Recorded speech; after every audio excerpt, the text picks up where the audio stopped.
It's like the music now. I'm not.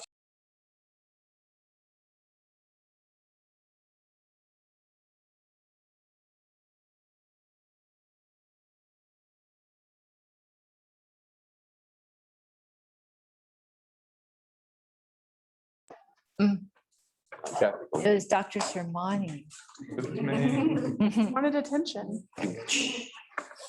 Betty Todd. That was a Todd's nice picture he has up there. I mean, it's hard to compete with that headshot. Okay, we are returning from closed session at 7:05. And is there any action taken? Yes, I make a motion to approve personnel requests as presented by the superintendent. We have a motion made by Ms. Hubbard and second by Mr. Padilla. Any questions, discussion? All in favor? Motion passes.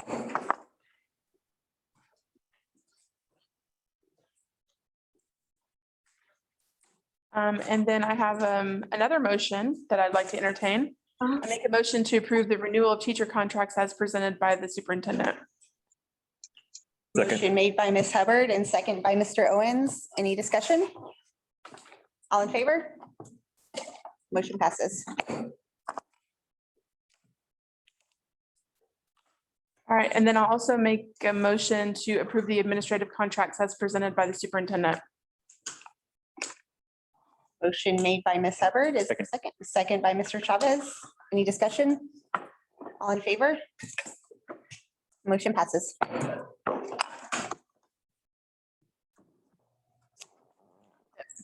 Okay, so if you all would stand for the Pledge of Allegiance, and if you feel so led, remain standing for a moment of silence.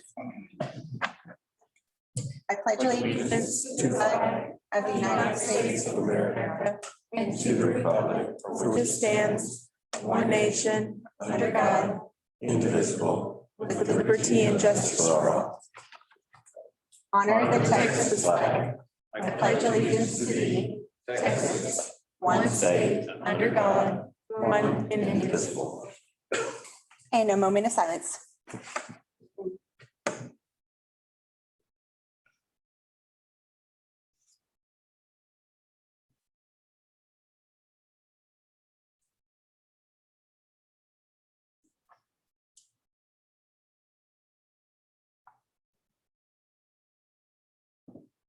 Thank you. We're going to read the vision and mission. Okay. Okay. Philip, do you have it memorized? No, I've been here 13 years. We've had 13 different ones. They run together. Okay, so this time we like to recite our mission and vision statement just because that is what drives our decisions throughout the night and on the agenda. So join us if you'd like, or just listen. So the vision of Hutto ISD.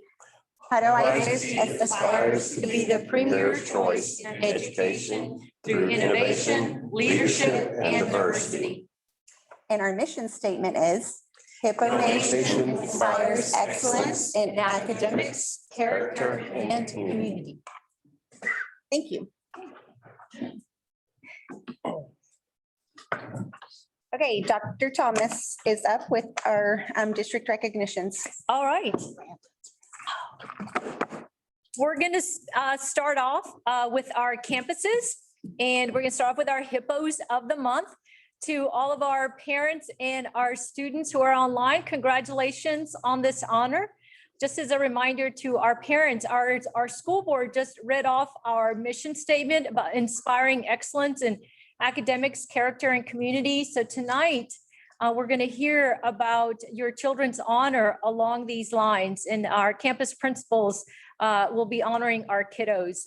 And so congratulations to all of our students and to all of the parents who are with us this evening. So who is up first, Dr. Sermani? Just one second. Robert, it's once again, not letting me make you co-host. Share.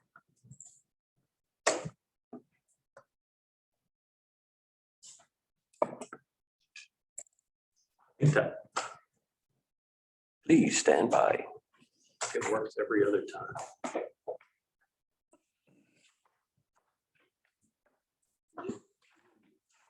differently, did you? Me today.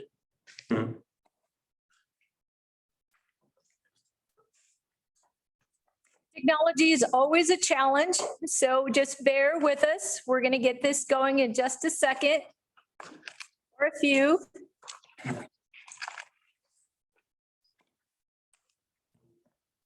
Billy can sing a song while we're waiting. We could go on to do Brandon's next. Okay,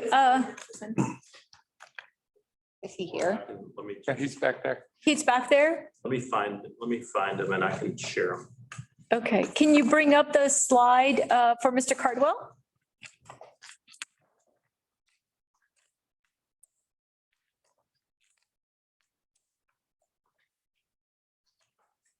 Oh, look at that picture. All right, so to all of our audience participants, parents and students and district leadership, Ms. LaJudas, members of the board, we want to welcome Mr. Brandon Cardwell. He coming? Okay. Looks like he wants a big round of applause when he comes in. Oh, smile. That's not him.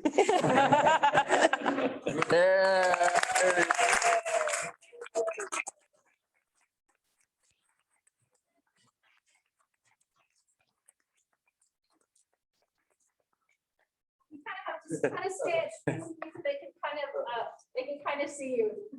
So Brandon Cardwell is our Director of Construction and Facilities, and he is this year's recipient of the RISE Award from TASBO. Here, let me step on this side. He is this year's recipient of the TASBO Award, Texas Association of School Business Officials, and they distinguish rising leaders among the entire state of Texas. And so Hutto ISD has the distinct honor of having several RISE Award members. And so he's joining a really elite group of people with this award. And we are so proud of you because I think what this award symbolizes is the work that you're doing here in the district. And you're a phenomenal asset. And I know Henry Gideon, our Assistant Super Operations, your immediate supervisor, just thinks the world of you, as do I, and everybody else who works with you and interacts with you.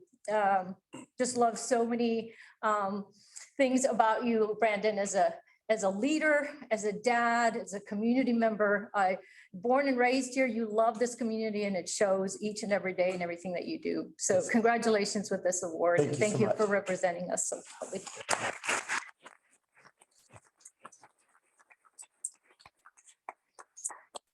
In addition to that, you also get my special superintendent. So, Thank you so much. you're very welcome. You're very welcome. I'll give a speech. Speech. One for the building. I couldn't have done it without the leadership that we have here at the district. The personalities of Dr. Estrada, of our ELT, Henry, it means so much. I've got a great team underneath me, and without them, I couldn't have done.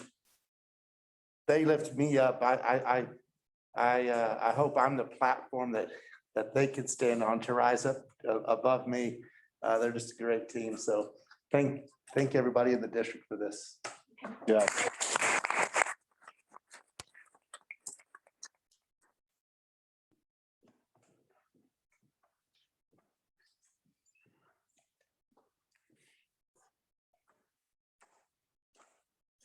All right, are we ready now?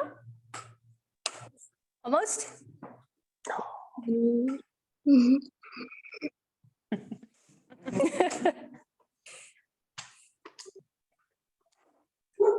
We can see some of the students on the screen and we love seeing our kiddos. So thank you, moms and dads, for having them with us. All right. And Miss Emma, we're going to start out with you. So Miss Spachicano, principal at Cottonwood Creek Elementary, are you ready to honor Miss Emma? I am really excited to honor Emma Bristow. On behalf of the legendary Cottonwood Creek Elementary, we're super excited to be able to honor Emma this evening. Emma was nominated by her teachers, Mrs. Hayes and Mrs. Olson, and this is what they had to say. They have enjoyed watching Emma grow, sparkle, and shine this year. which is not easy to do as a virtual student. As a virtual student, you must choose to want to grow and expand your learning because the environment can be different without a teacher physically next to you, pushing you to be your best. Emma has overcome this challenge. She is present and participates every single day. She willingly reads, shares, and answers questions in front of her virtual class, leading others by example. Emma takes risks and gives her very best. Emma, we are proud to honor you as Cottonwood Creek Elementary's April Student Hippo of the Month. It's a blessing to have Emma at our campus and her family as well. We are very, very honored to be able to celebrate her this evening. Thank you, Emma. All right, way to go, Miss Emma. Miss Emma? Yes. I saw her. Okay, way to go. Thank you, Ms. Fachicano. All right, so up next from Hutto Elementary School, Ms. Rosser, tell us about Cecilia. Good evening, all, and good evening, Cecilia and Mr. and Mrs. Hernandez. I see y'all's face on this screen. Cecilia is a second grade student at HES, and she was nominated by her teacher, Mrs. Katelyn, for just about being an amazing second grader that definitely inspires that excellence in her academics, but also her character. Ms. Katelyn says that Cecilia continually works incredibly hard, or has continually worked incredibly hard over this school year on her academics, but also on following the Hippo way. She describes her as sweet, caring, and extremely helpful, and that Cecilia strives to be friends with everyone and believes in fairness. What really stands out about Cecilia is she's one of the first students to help someone out if they are hurt or if they are sad. She always takes time to go say some kind words to that student. Cecilia, Ms. Katelyn says that you are such a pleasure to teach, and she is so glad she has you as part of her classroom family. I know your mom and dad are proud, and I am proud of you too. Congratulations. Congratulations, Cecilia, and mom and dad. It's awesome. Thank you, Ms. Rosser.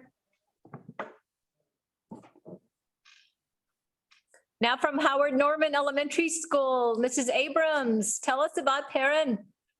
Good evening, everybody. I'm super excited to tell you about Perrin. I hope I'm as excited as he is, eager to learn every single day. Kindergartner Perrin Durst, Miss Joseph is so proud of you. I don't know how many people out there know how many sight words kindergartners need to know. If you had to guess, think in your head, how many sight words kindergartners need to know? It's 25, and Perrin is now at 120. So he has way exceeded our kindergarten goal. He keeps going, he keeps moving. They chart it in our hallway on their flowers and with their leaves. And we're so proud of you, Perrin. And your excitement and eagerness to learn is something I look forward to watching as you travel all the way through 5th grade at Howard Norman. So we're super proud of you. I'm not sure if you're out there this evening, so I'm definitely gonna come and give you a shout out tomorrow during your class, just to tell you how amazing you're doing, and keep up that excitement and that joy for learning. All right, way to go, Perrin. Thank you, Mrs. Abrams.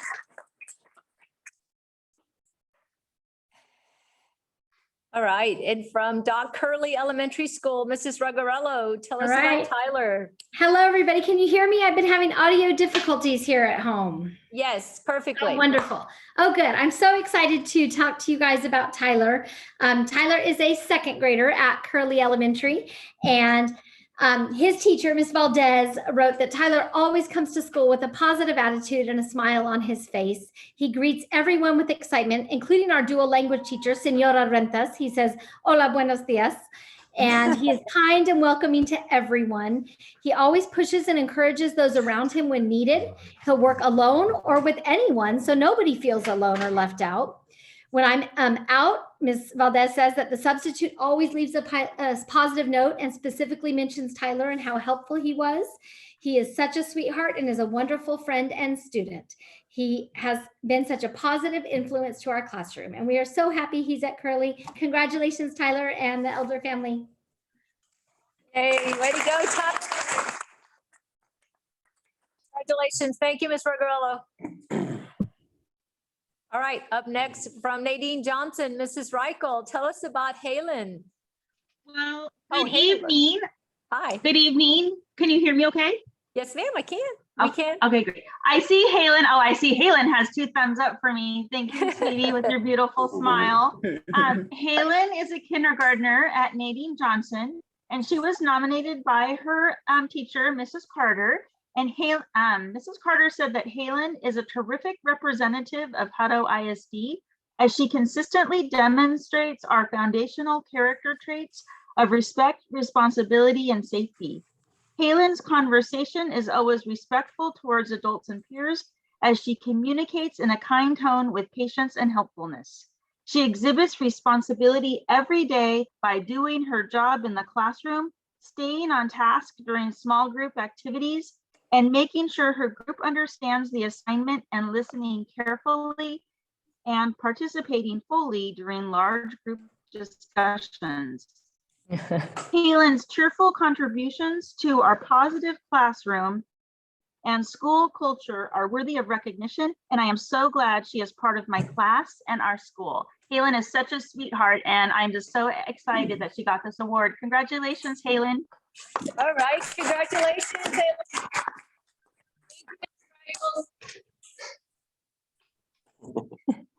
And from Ray Elementary School, Mrs. Campbell, tell us about Maya. Hello, everyone. Hi, Maya. Hello. So Maya is one of our 3rd graders. And when I asked the staff to nominate a Hippo of the Month, the entire grade level agreed on the fact that Maya deserved this recognition. She has been a virtual student with Mrs. Patino since August. She is a hard worker. She's kind, responsible, and caring.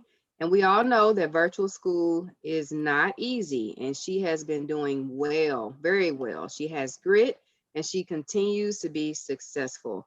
I know there's been a couple of times where I've observed Mrs. Patino, and during those observations, Maya constantly. Anyone know the answer? Maya. There's Maya. So she's doing a great job learning virtually. And due to Maya's growth mindset, she's a great role model as well for her peers. Thank you, Maya, and congratulations for being the Ray Elementary April Hippo of the Month. All right, way to go, Maya. Congratulations. Thank you, Ms. Campbell. All right, and now from Veterans Hill Elementary, Mrs. Petero, tell us about Isabella. Good evening. Buenas tardes. I am very excited to recognize our Hippo of the Month for April from Ms. Diaz's 1st grade dual language class, Isabella Viramontes Ponce. Hello, Isabella. I see you with your parents. Muchas gracias por reunir con nosotros. All right, so this is what Ms. Diaz had to say. Isabella ejemplifica todos los descriptores de la manera de Hippo. Siempre muestra integridad al hacer lo correcto en todo momento. Es responsable en su trabajo, en su actitud y siempre está a salvo. Isabella hace todo lo posible para completar todo su trabajo académico con la máxima calidad y se ofrece de buena gana a ayudar a quien lo necesite. Ella es respetuosa con sus compañeros de clase, la maestra, y nuestra comunidad de VHE in general. And I'll quickly summarize in English. She exemplifies all the descriptors of the Hippo way. She shows integrity. Wow, how awesome for a 1st grade student by doing the right thing all the time. She's responsible in her work and attitude. She is always safe. She goes above and beyond to complete all of her academic work with the utmost quality and willingly offers to help anyone who needs it. She's respectful of her classmates, teacher, and our VHE community. Felicidades, Isabella. Estoy bien orgullosa de ti. Okay, buen hecho, Isabella. Muy bien. Thank you, Ms. Petero. All right, and from Hutto Middle School, Mr. McCullough, tell us about Gabriel. All right. Good evening. So our Hippo of the Month this month is Miss Gabby Hernandez. Gabby, are you out there? I think I saw her out there. All right. So Gabby is a sixth grader on our campus this year. And when we talk about inspiring excellence in academics, character, and community, Gabby is definitely a student that comes to mind. This year has been a difficult one for a lot of our students with having to move in between in-person learning and virtual learning. And Gabby has persevered through it all.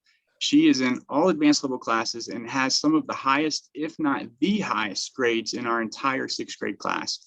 Her teachers say that she's one of the most dependable and hardworking students that they've ever had the opportunity to teach. And her pre-athletics coach said that she's one of the most respectful and positive students that she's ever encountered and can't wait to coach her next year. Whenever I asked Gabby today what sports that she was interested in, she said that she's been playing soccer and American football for some time now. And that she even mentioned that she is thinking about playing football next year in 7th grade, which would be really awesome to see. So Ms. Hernandez, on behalf of Hutto Middle School, we want to thank you for all of your hard work and perseverance this year, and congratulations on your well-deserved recognition. All right, way to go, Gabby. Thank you, Ms. McCullough. Right, from Farley Middle School, Mr. Willoughby, tell us about Emma. Hello, everybody. I can't tell you how proud I am to talk about Miss Emma Cox. I know she's out there and I saw her. Hi, Emma, and hello to the Cox family. Emma is a sixth grader at our campus, and she is one of the most hardworking, determined students we have. She's a joy to have in her classroom. She brings laughter and smiles to her teammates and to her classmates, and it's just been a very, very positive impact on our campus. And so we are super proud of her. Emma is also, according to Mrs. Armstrong, she's kind, sweet, and most of all, she is sassy. So we love Emma Cox and we love what she brings to the campus. She is a great big sister. She's a loving sister. She enjoys seeing her brother at school. She's also competing Saturday at the Hutto ISD Special Olympics here at Farley Middle School. And she has made the cheer team at FMS. So Coach Briones is just super excited about bringing her onto the team. We're excited about her because we know she's going to bring a lot of smiles to the crowds. So Emma, congratulations. Cox family, congratulations. We love you and hope to talk to you soon. Thank you. All right, thank you. Way to go, Miss Emma. Congratulations. Thank you, Mr. Willoughby. And now from River Horse Academy, Mr. McConaughey, tell us about Christian. Yes, ma'am. Good evening, Board of Trustees, Dr. Estrada Thomas. I'd like to introduce you guys to Mr. Christian Jenkins. In only 3 weeks with us, Christian has already completed a total credit, which would normally take a year to complete. Essentially, he's working at a rate which surpasses all of his peers, most of which have been at RHA much longer than him. In fact, his pace should have him graduating the first week in May. This comes after he was sent to RHA as a last resort to graduate. So he performs as a model RHA student daily as he's constantly engaged in his Edgenuity curriculum, taking notes and working diligently. As the poster behind his picture states, just because my path is different does not mean I'm lost. Christian has shown us that life circumstances, including the pandemic, can't keep the human spirit down. Christian is using the adversity he experienced this year to make excellence his habit for his future. And in doing so, he's inspiring the excellence in his peers around him. So Christian, we're real proud of you and congratulations, brother. All right, way to Thank you, Mr. McConaughey. And from Hutto High School, Mr. Christian, tell us about Katelyn. All right. Well, Katelyn Fisher is a senior at Hutto High School. She was nominated by Chef Faraj. And what Chef Faraj wrote, and I saw Katelyn's mother out there. I don't know if Katelyn's out there. I think Mom told me she was working tonight. So I hope she's there. But so Chef Faraj said that Katelyn is one of the best students he's had in the program in culinary. She's always excited about learning new things and always the first one to volunteer for program projects.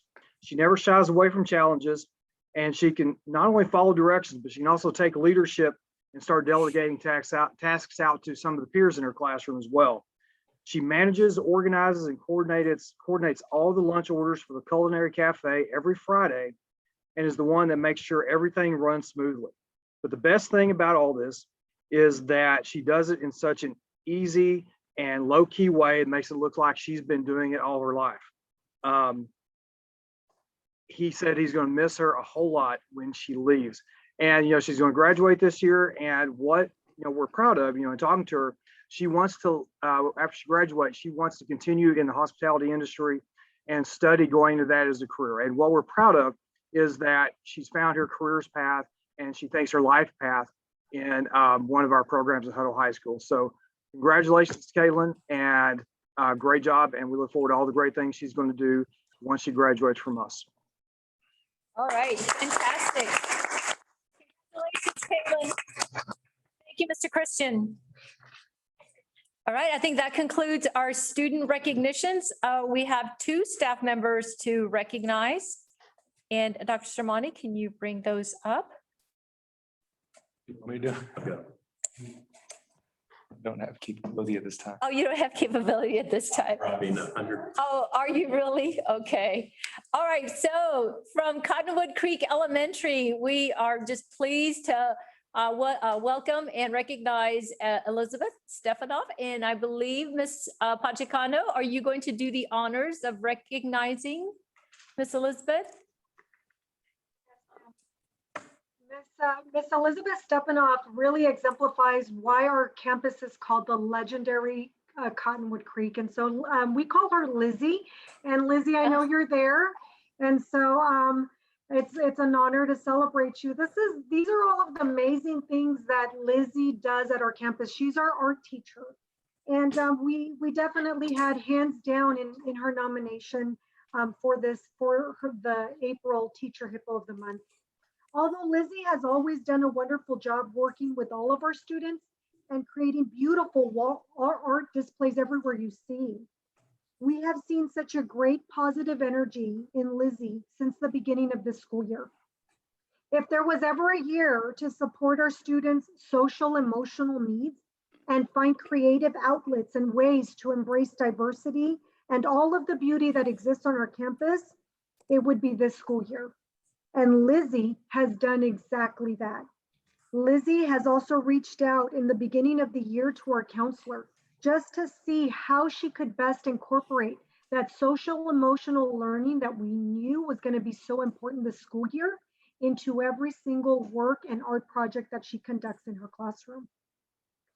She is an awesome teacher to have. I personally have observed her on many occasions supporting her fellow coworkers as well as encouraging others with words and positivity. Every month, she is the only teacher at our campus that has consistently nominated Hippo of the Month for her category, which include students and staff and teachers. This definitely shows how much she values her coworkers and the students in order to recognize their efforts as a priority. Thank you, Lizzie. I can't thank you enough for everything that you do to continue on being a shining light at Cottonwood Creek Elementary. You truly are legendary at our campus. Thank you. All right, Ms. Lizzie, congratulations. What an honor, yes. Okay, and from Veterans Hill Elementary, Ms. Patero, tell us about Ms. Isela Valles, our support staff member of the month. Well, it is truly an honor for me to recognize Ms. Valles this evening. She has been a wonderful addition to our staff at Veterans Hill. She is our amazing registrar in the office, and she's just wonderful. She is such a team player. She contributes in any way she can, including providing duty for kindergarten, watching them when they're out at recess, or going to a classroom to cover for a teacher. Isela doesn't shy away from any challenge or any task that's needed to be done. And she is a wonderful communicator with parents, with staff, and with students. And we are just so grateful to have her. Hope she stays for a long time. We've had lots of different registrars in the past couple of years, but we are so thrilled to have Isela on our team and so grateful for everything she does. She's a blessing, and we're just so glad to have you, Isela. Thank you so much for everything you do. All right, congratulations, Ms. Valles. All right, thank you so much, Ms. Patero, and thank you to all of our campus principals for those wonderful recognitions. All right, we're going to close out our recognitions by our recognizing our Hippo Nation University graduates.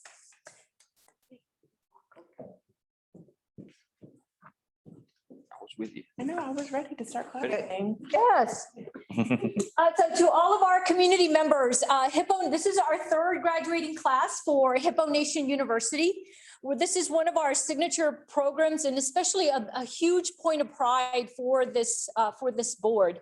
And I think for Edgar and Mr. Padilla and Mr. Boutwell, I know that you're close to the end of your term, but I think as you exit, this is really one of those programs you can be extremely proud to have been a part of launching and creating, because this is part of something that we started together 3 years ago.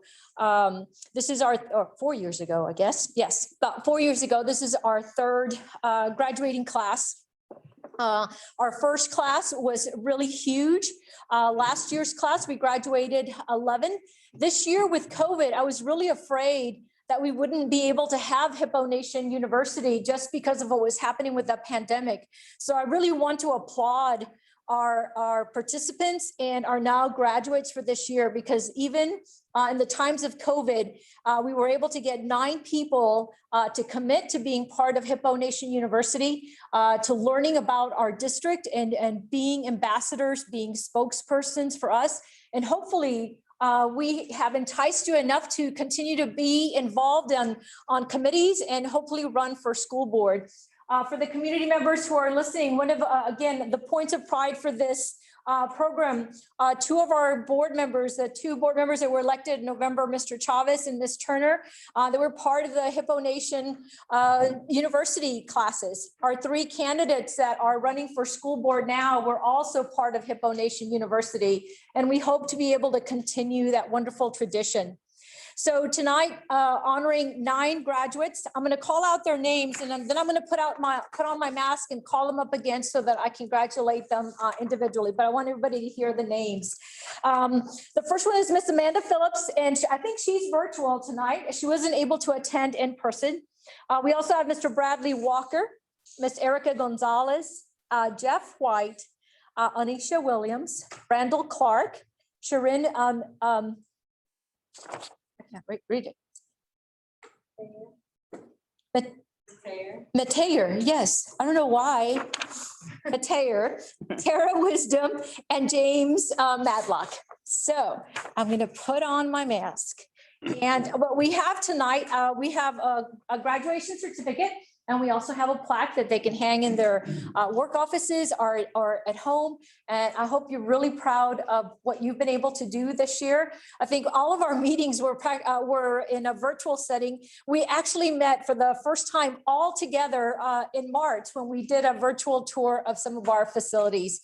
So again, I applaud you for the commitment, and I applaud you for loving Hutto ISD and for promising to be ambassadors for us and to continue to be involved with our school district, because we need good voices out there. Okay, so let's start off with Mr. Walker, Mr. Bradley Walker.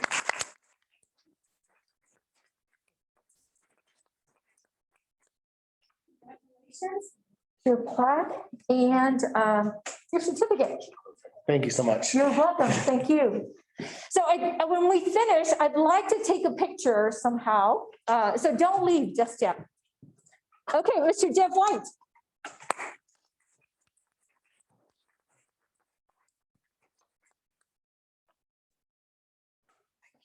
Congratulations. And your certificate. Thank you. You're welcome. Congratulations. James Matlock.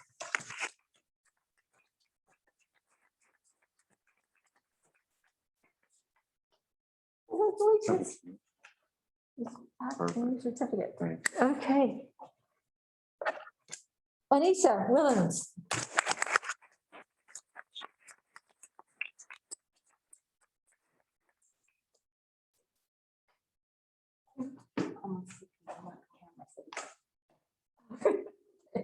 Thank you. You're welcome. Sharon, Mateer.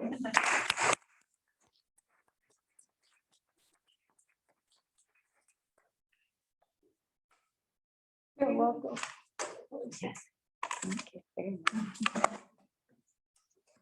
Tara, wisdom.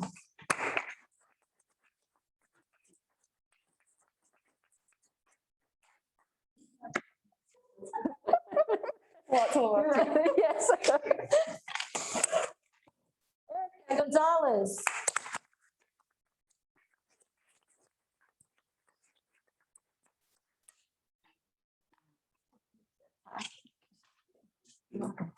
Last but not least, Mr. Randall Clark.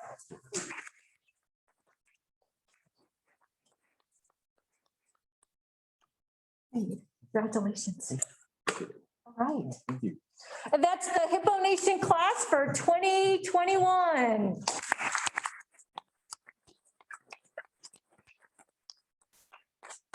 Permission to take just a 2-minute break so I can get a picture with the graduating class? Yes. Can we do that? Yes. All right, thank you so much.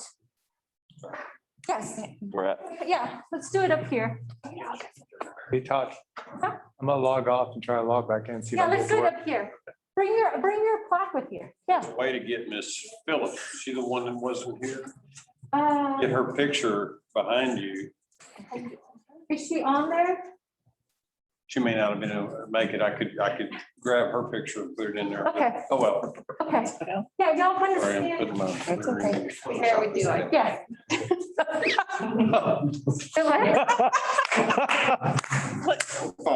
Henry's all flustered now. What happened, Henry? Like my Wranglers. Are we able to do mask free or we have? Cameron, all right, so you know the drill. Don't smile. I know that. Hey, this is kind of cool. I got the Hutto right above. Oh, All right, on 3, let's show what mom and dad pay for all the orthodontics for. 1, 2, 3. One more. You want to do one without the mask or you want to? no.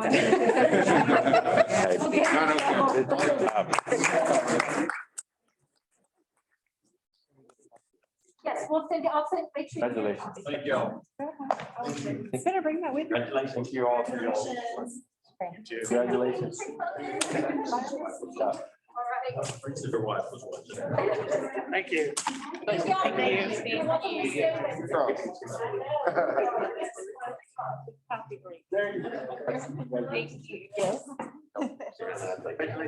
Thank you. What? He still won't let you do it. Okay. Try it again. That's. It's still not letting me. All right, man. So weird. Thanks, sorry. That's why. He's gonna join everyone to the chief thing. On your head. Got him tickets or something. Good. We need some of your guys. Have some tea. I got some outdoors in the truck, I think so. Yes. I don't know why. That's weird. Last time it worked fine.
Okay, That was me, I'm sorry. Y'all were fighting over it. need you in timeout. Okay.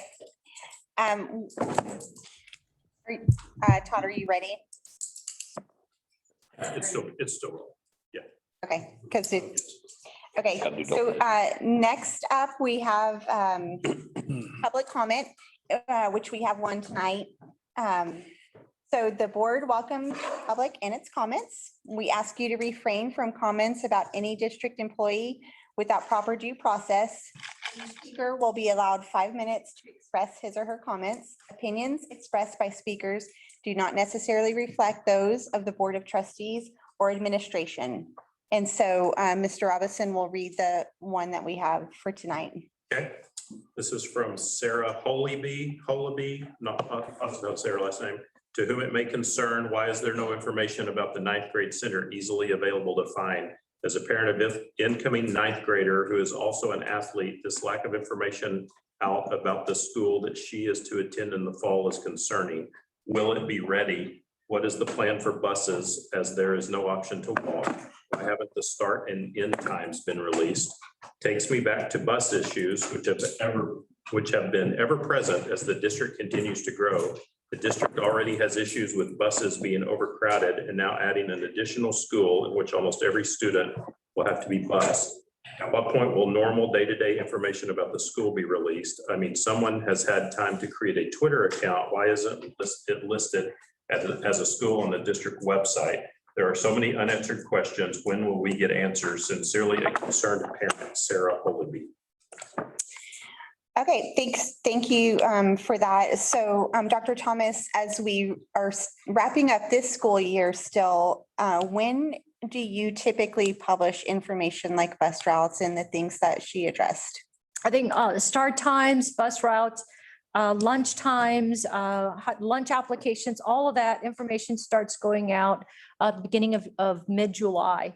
So all of that will go out. Right now, we are in the process of creating, we had to purchase another website account for the ninth grade center. We have created a link to the ninth grade under the Hutto High School page. There is a link there now with an FAQ document that Dr. Whitfield started. And so that one's live until we can get the actual web page started. And that's in development. Yes. All right. Thank you. You're welcome. Yeah, and if I can just say a follow-up to that, I'm going to own that a little bit. We did have to purchase a new license for the ninth grade page. And so we had a little bit of a delay in getting that from Board Book. Cassie's been working on it. Probably will go live, if not tomorrow, early next week. So it's pretty much ready to go. And we should have had that FAQ up before now. There was just a little bit of miscommunication on that. So, but it's there now under the high school. Under the high school, look in the top channel line, it says ninth grade center. Okay, thank you. Welcome. Okay, so next we have the communications report. So starting with the board president report, and we can start with you, Ms. Hubbard. I don't think I have anything to report. Okay. Mr. Chavez?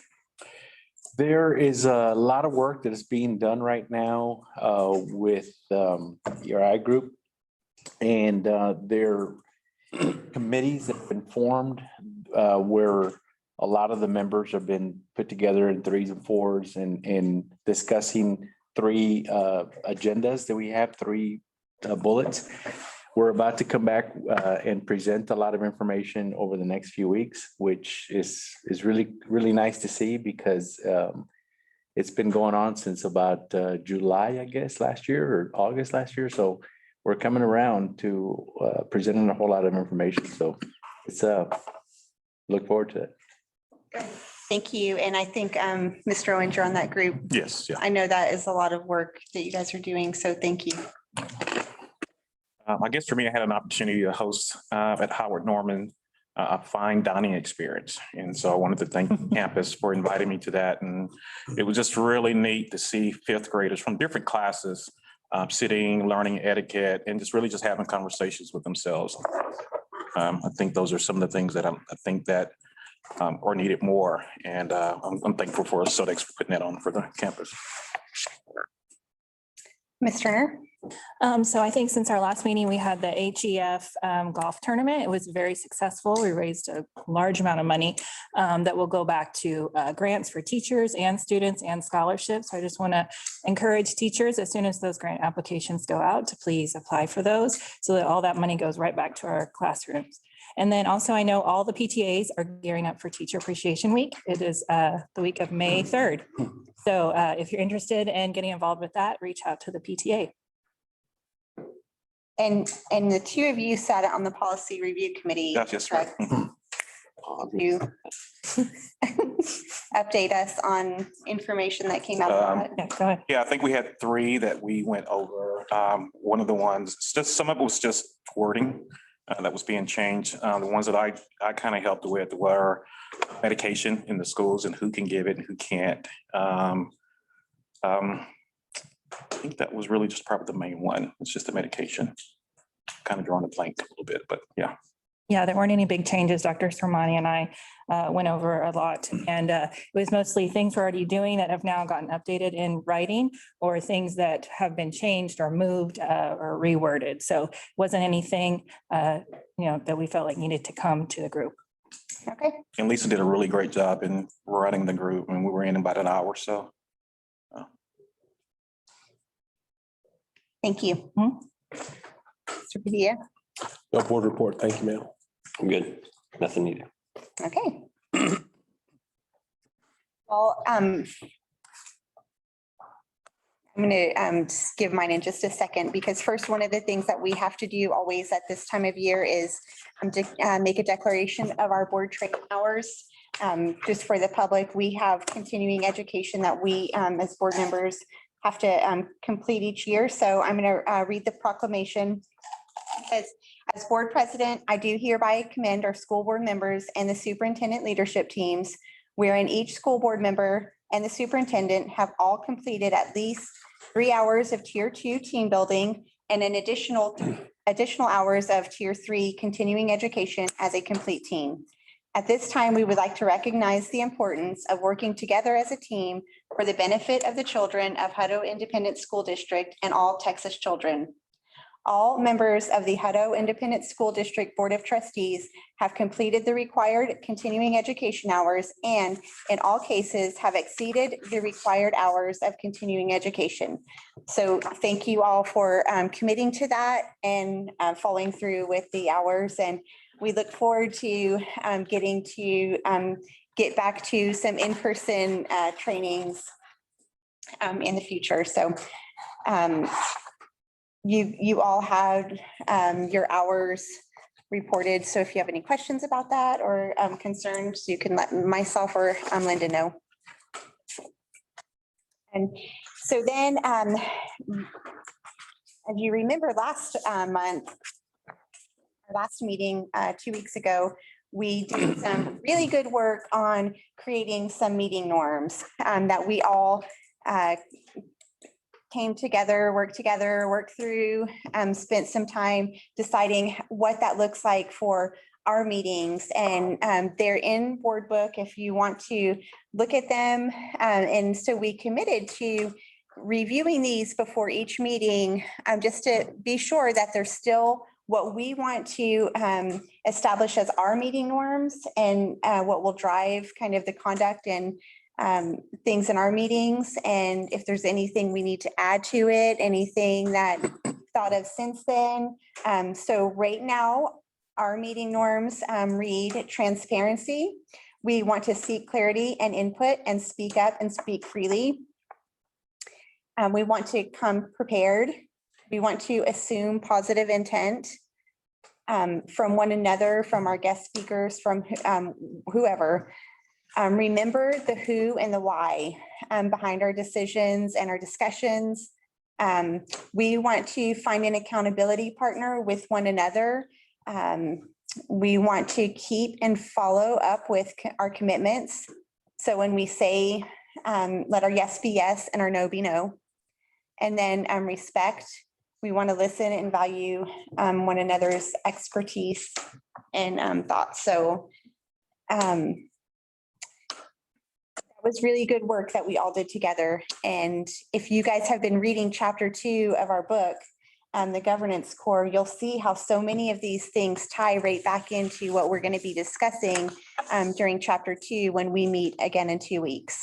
So any other input about that? Anything that we left off? Anything that you guys feel strongly since we met needs to be added?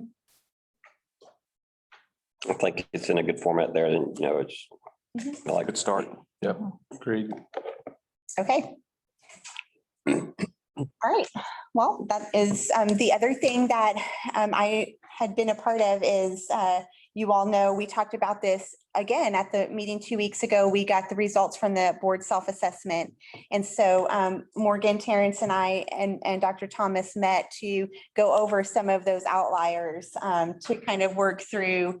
And I'm looking forward to bringing that back to you guys in our meeting in 2 weeks to go over what we think and some of the follow-up actions that we want to propose to everyone and see what that is looking like to be the premier school board in this area.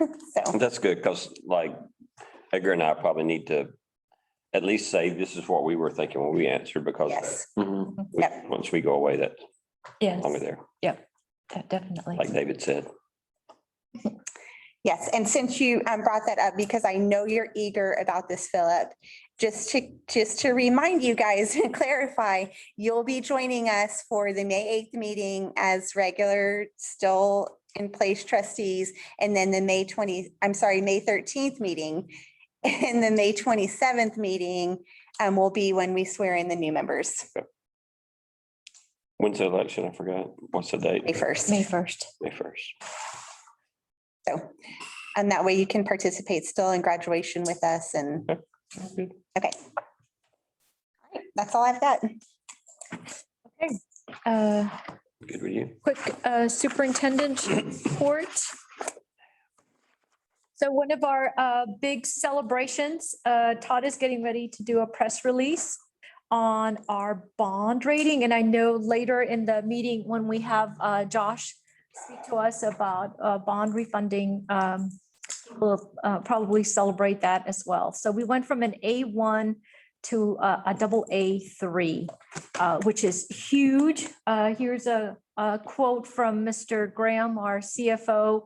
The double A3 rating is a testament to the hard work and financial integrity of Hutto ISD campus department administrative staff. We're committed to consistently managing taxpayer dollars in a prudent and strategic way, and to take our role of custodians for taxpayers' funds seriously.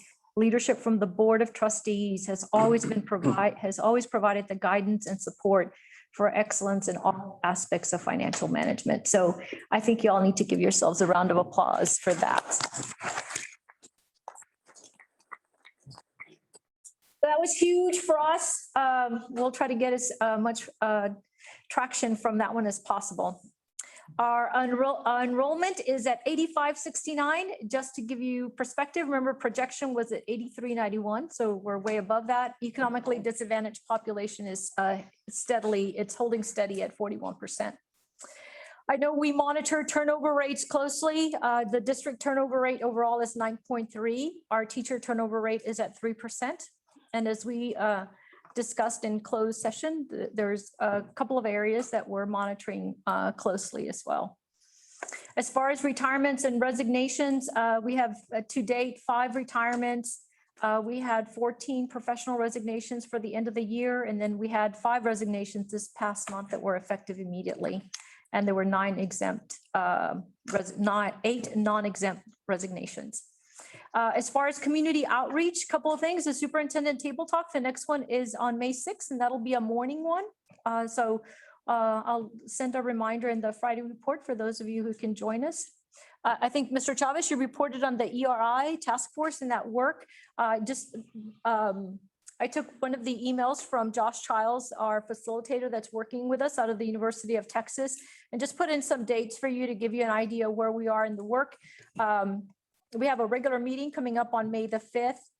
May the 8th, we're really looking forward to that Saturday session. We're going to be working in person at the Hutto High School Library, where we'll have plenty of room to spread out.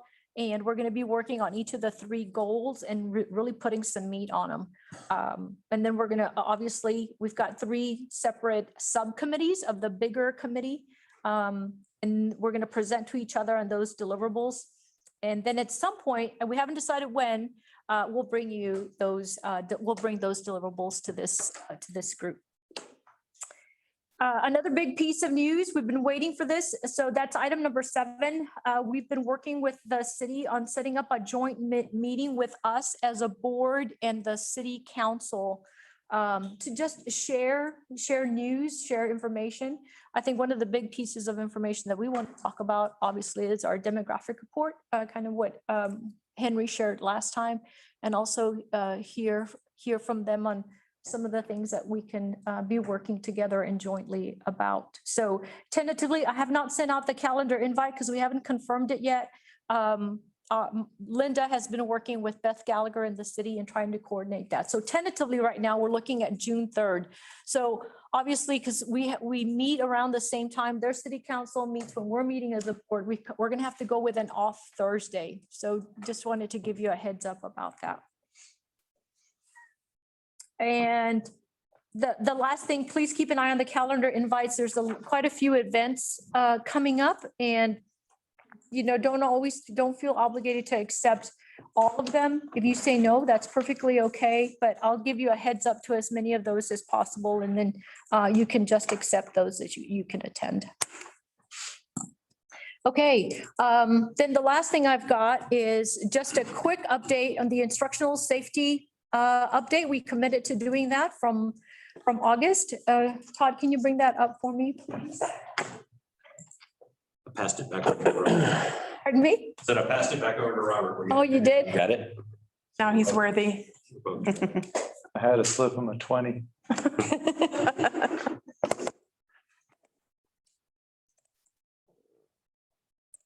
Oops, I'm sorry, I got to share it. He's gonna take it away from me again. No pressure.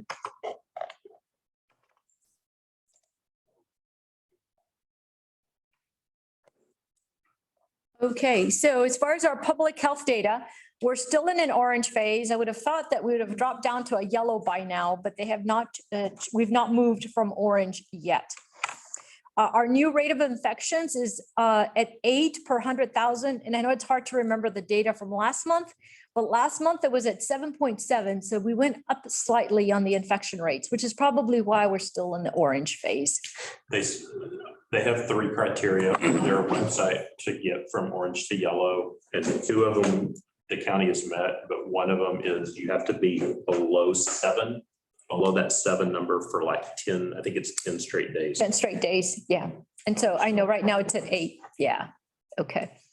The good news on vaccinations is that in Williamson County, 31% of folks that are 16 years and older have been vaccinated, fully vaccinated, and 49%, almost 50% have received at least 1 dose. So compared to the state, which has a 22% vaccination rate, our county is doing great. We're still overall as a state, though, we're 45th in the nation.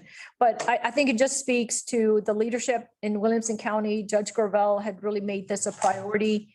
The Dell Diamond is getting ready to shut down because they don't have the traffic.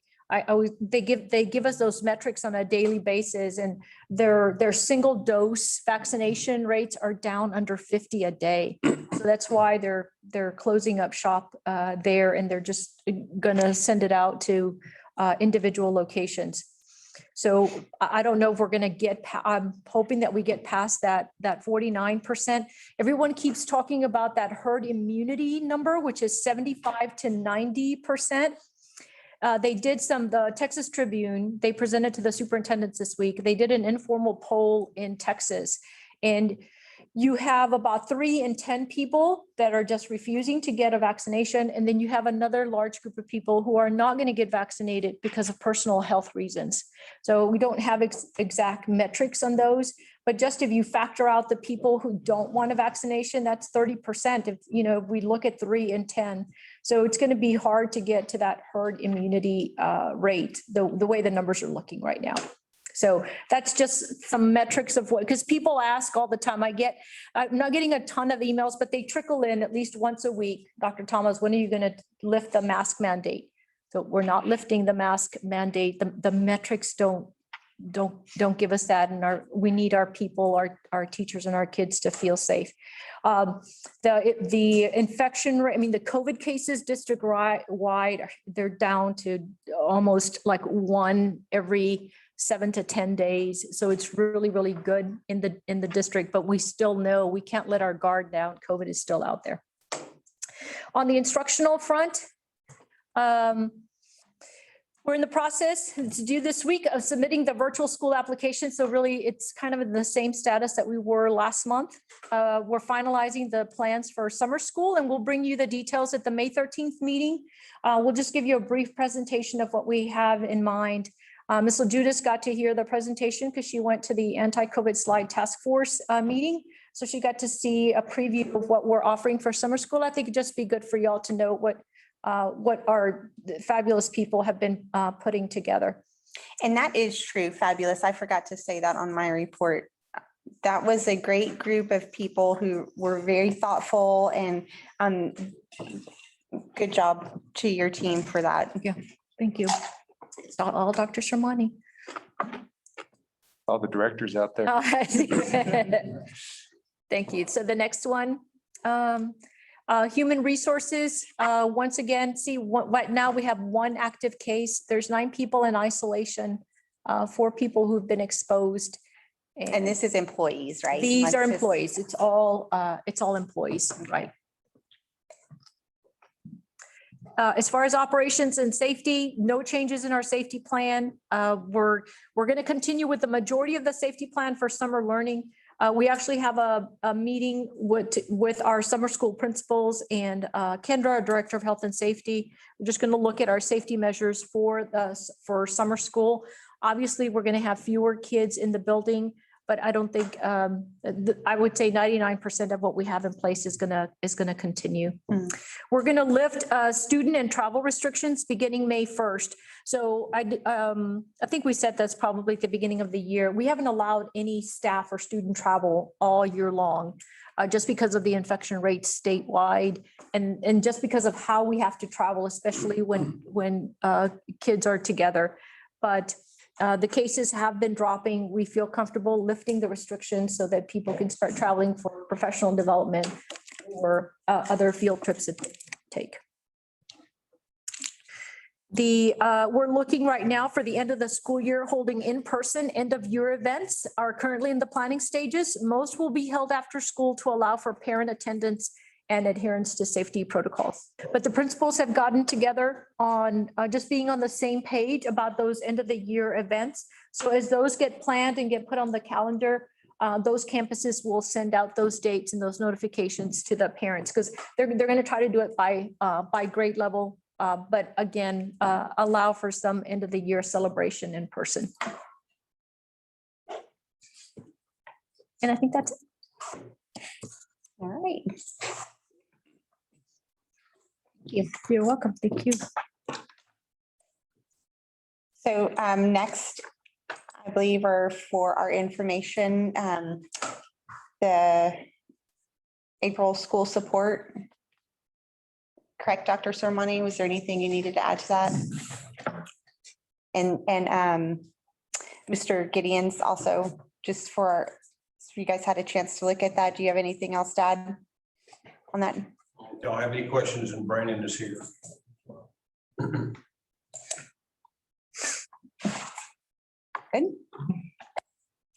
All right, moving right along. Mr. Graham. With your AAA. A3. We're getting there.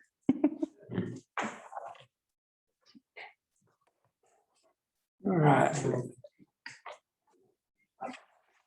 Madam President, board members, Dr. Thomas, tonight I'll be presenting to you our third quarter financial report, which is the month ending in March.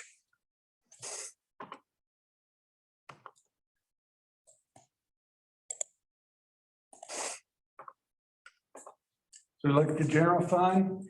will show revenues exceeding expenditures by 12.2 million. That'll eventually go, start trickling down as we use, as we start to expend for the rest of the year and not collecting near as much tax money. About the only thing, and it's kind of the same story as all year long, about the only thing that is out of whack or things that we've spent for PPE and other safety measures. We're kind of not doing that anymore. So those expenditures as far as reimbursement for ESSER funds are on hold. But we're still determining from the state exactly what they're going to provide us as far as reimbursements for summer school, because there's a lot of federal money earmarked for lost learning, and hopefully we can get some reimbursements on our summer school. But we're still on pace. We did have purchase order cutoffs this month because we're getting ready for the end of the year. And so we had a big rush of purchase orders. It's kind of like it's funny how everyone spends all year, and then we say, well, we're not going to be able to spend it next week. Oh, wait a minute. We got all this we need to spend. So we're going through those. So the next month will probably show a little bit of an increase on the expenditures, but we're looking good in the general fund. Tax collections, again, 101% after the end of last month. This is just some detail of object, function and object. Glenn, can I ask you a quick question? Yes, sir. I noticed on Henry's report that the storm repairs were in excess of 800,000. Did we create a function for that, or did that just come from general fund? Well, it comes from general fund. We will get reimbursements in two forms. We're still working with FEMA. They keep extending the deadlines, which is good because honestly, we're still getting estimates and invoices from our contractors that did a lot of the water remediation. FEMA will not reimburse what insurance will. So we have a $200,000 deductible. Insurance would take care of up to 200,000, and then FEMA will reimburse for the deductible amount. So we're in that process. We have coded those expenditures on a local object code. Gotcha. We did COVID under 199, so we're tracking those expenditures, and we did SNOVID under 198. So we're tracking those expenditures, and we'll need to for insurance purposes and for FEMA. So they're in these numbers. They're in the general fund numbers. And even though the 800,000, all of those invoices have not come in. So that's why there's not a big influx in here. These are actual expenditures. Right. A lot of that are estimates that we're still waiting on. Okay. Debt service fund, we are 349,000 as far as revenues exceeding expenditures. And we will end up the year with a surplus. Not much of one, but more than that. We probably have close to, I would estimate, 200,000, probably more in tax collections by the time we get to the end of the year. Food service, again, running a deficit. We will realize that deficit. Unfortunately, we'll stop getting a lot more claims. We pay out through June. We'll have expenditures. We have reduced food service staff by 6 people now instead of the 4. So we are keeping expenditures in check, but we will run a deficit.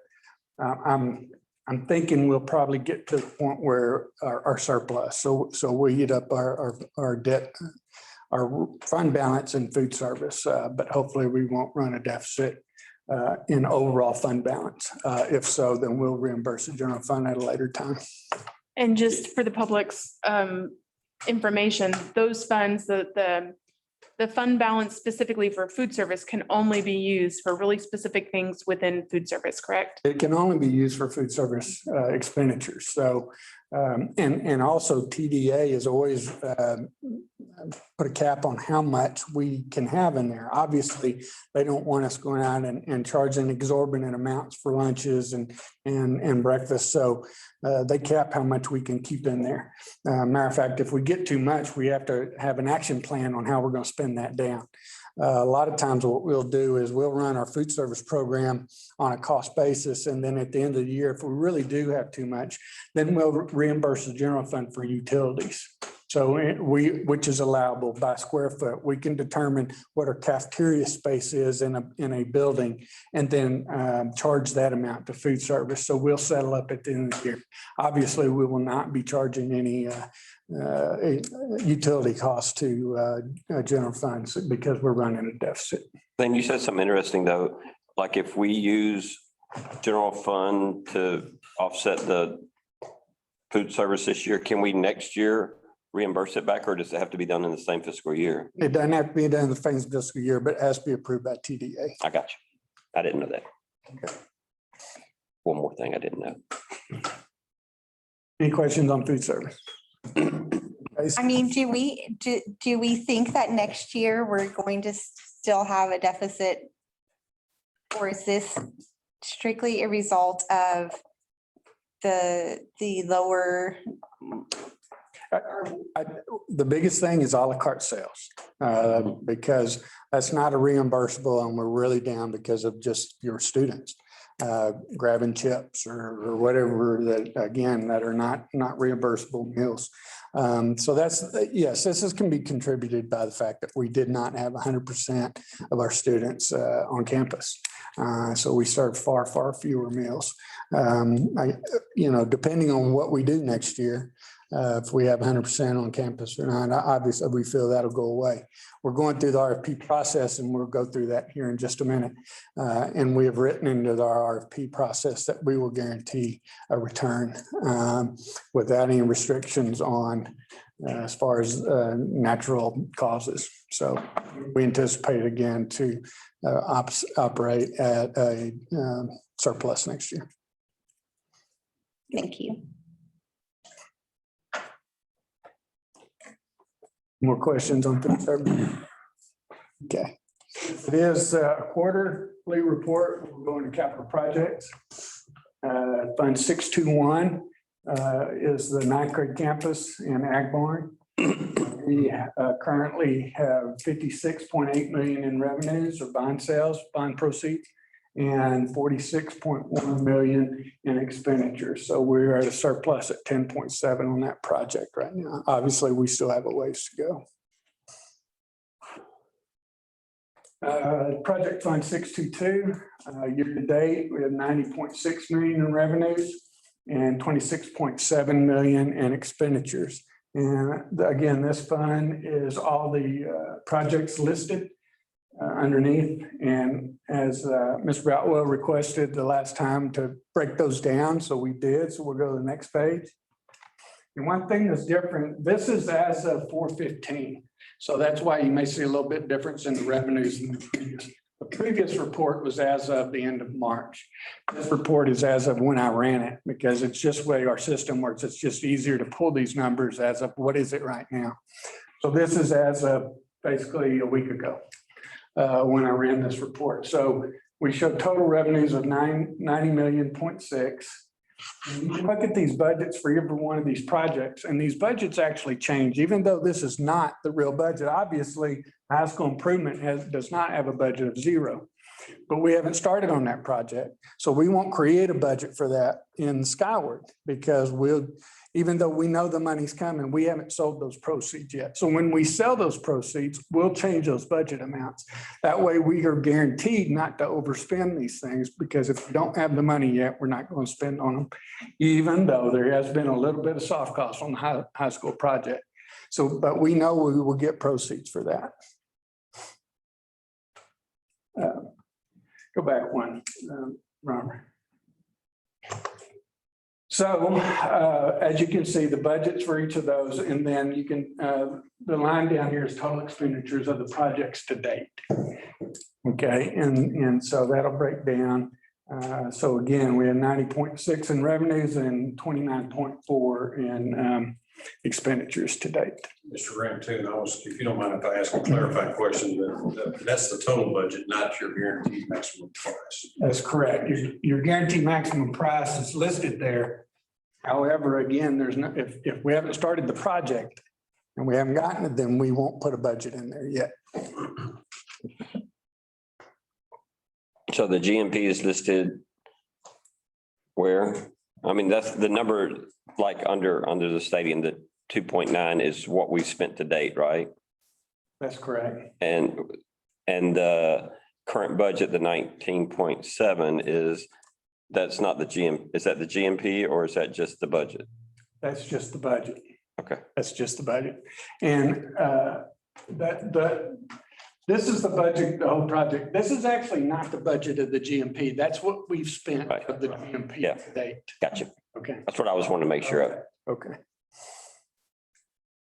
And just a reminder, the total budget includes your soft costs that are not part of your construction GMP. Right.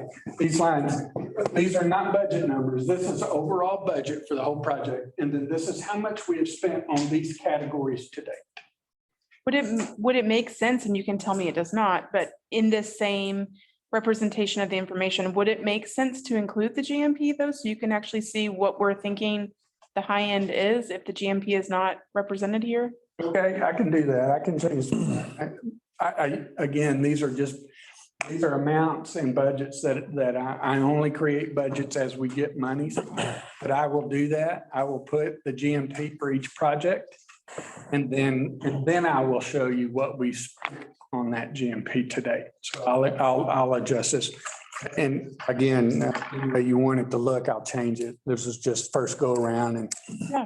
okay. If I'm the only one that wants it, we don't have to do it that way, but I think It's a good reference. It don't matter for me. I'm the one always asking. No, I can adjust this and I made this and I'm like, Glenn, really? Believe me. So we'll. No. Also budgets for GMPs, or actually I get with Henry and I can show you what the overall budget for each of those projects would be, and then I'll show you. And I didn't mean to confuse anybody. I just wanted to make sure y'all and the public understood there's a total amount and then there's your organization. Because really what we manage to is to that GMP. Right. I don't want to spend all the money, but Right. you know what I'm saying? Yes. Glenn, I'm sorry, I caught you off guard. I should have thought about asking about this earlier. No, it's all right. Any questions on this? Thank you. Again, the narrative is just a recap what I've kind of talked about. As far as the general fund, there's not a whole lot that's changed this year. There's just not a whole lot that's come up. As far as, and then there's, I think we'll go on the next page. Next. Yeah, the Federal Open Market Committee issued a statement on March 17th. They're starting to change their tune a little bit, talking about how the economy is recovering at a pretty good pace. Says following a moderation in the pace of recovery, indicators of economic activity and employment have turned up recently. But they still are not going to do anything with interest rates, which since we're about to refund is a good thing. As far as cash balances, as of March 31st, general fund had 49 million, debt service 19. Food service fund, as you can see, is kind of dwindling, so we'll do a due to and due from general fund here shortly. Construction fund had 71.7 million and activity 1.1 million.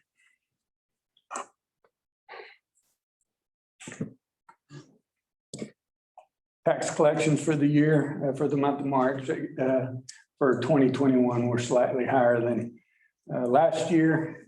For the month of March, we had a little over $500,000 in current taxes, 48 million in delinquencies, and 28,000 in P&I, for a total of 581.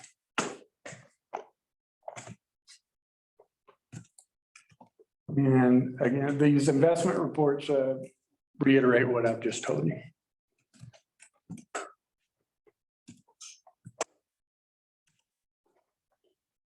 And the tax collection report of just detail of the summary. We're looking really good on tax collections. Like I said, we're over 101% of budget, so we're in good shape. Any questions on the fund? Okay, thank you. I wanted to share with y'all the kind of the timeline and where we are on our food service RFP. I'll be honest with you, it's a tedious process. It's a lot of back and forth with TDA.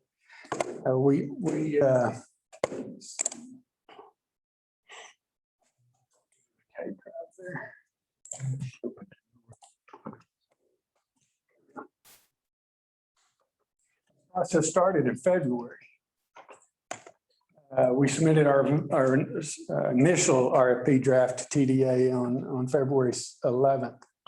And to be honest with you, for the last 2 months, it's send it to TDA, they tell us what to change. We change it, we send it to TDA, they tell us what to change. We change it, send it to TDA, they tell us. So as you can see, there's a lot of approval from TDA, send back to TDA. But we have submitted it to vendors. I believe 3 or 4 that we've got questions from that we submit back to them. So I'm looking like we'll have probably 3 or 4 food service management companies submit a bid. You go to the next slide. And let me see, this is again, just telling back and forth to TDA, back and forth to TDA, back and forth through March. And you go to the next slide. The RFP closes at the end of this month, and we will evaluate bids by May 9th. And then we will get approval from TDA and then come to the board, either the May or June board meeting to get approval. So it may turn out to be a 4-month process for one, but we're excited about the attention we're getting from, so we should have a wide selection of vendors to choose from. And this happens every 3 years? 5. Every 5 years. Right. You do 3, but you have an option to do, you can extend for 2 years at your choice. And it's an evaluation. I mean, you don't have to go with the lowest bid. You do the ranking thing. Right. There's several criteria that we go through.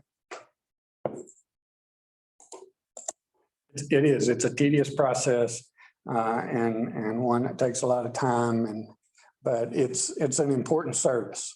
Unless we're going to bring this in-house, which we may or may do at some time in the future. But if we're not going to do that, then we're going to take this serious and the process and make sure we get the best vendor for the district. Any questions on this? Any other questions? Thank you, board. Thank you.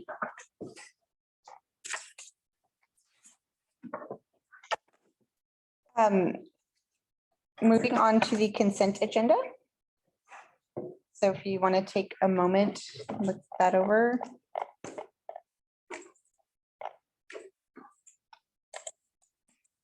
Let me know if anybody needs anything pulled off of that.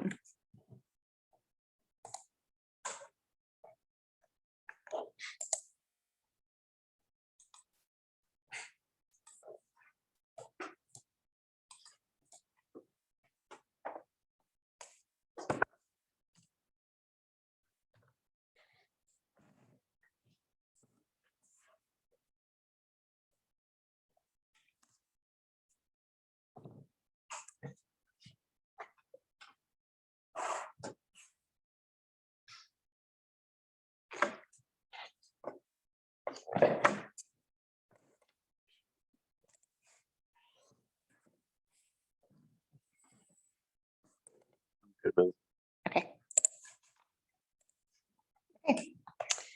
Do we have a motion? Yes, I'll make a motion to approve the consent agenda as presented. A motion made by Ms. Hubbard. Is there a second? Second. Second by Mr. Chavez. Any questions? All in favor? A motion passes. Right, and next we have Mr. Graham and guest. Yeah. Mr. McLaughlin on. Did that prior engagement, and he was, Something more important than us? you wouldn't think so. Okay, I tried to text him a little while ago. I didn't get a response from him, but he had another engagement, so maybe. Can we go on to the other and then we'll come back to him? Okay. So maybe Todd, you can just let us know if he joins. Sure. Okay, so if you guys will notice, we'll skip A and B for now and move down to item C. Right on cue.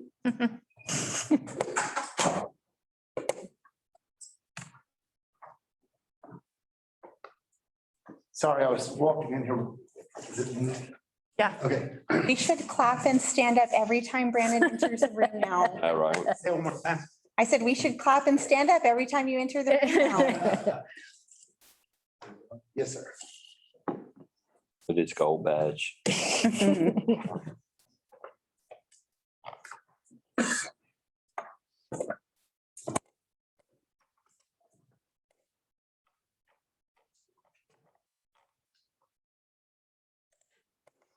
Want to drive? Sure.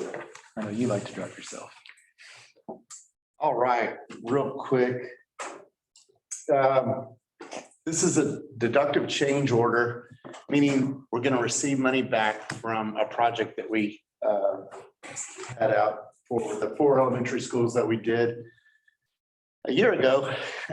We started a year ago, and y'all remember the essential completion was in September, and we are finally ready to close this project out.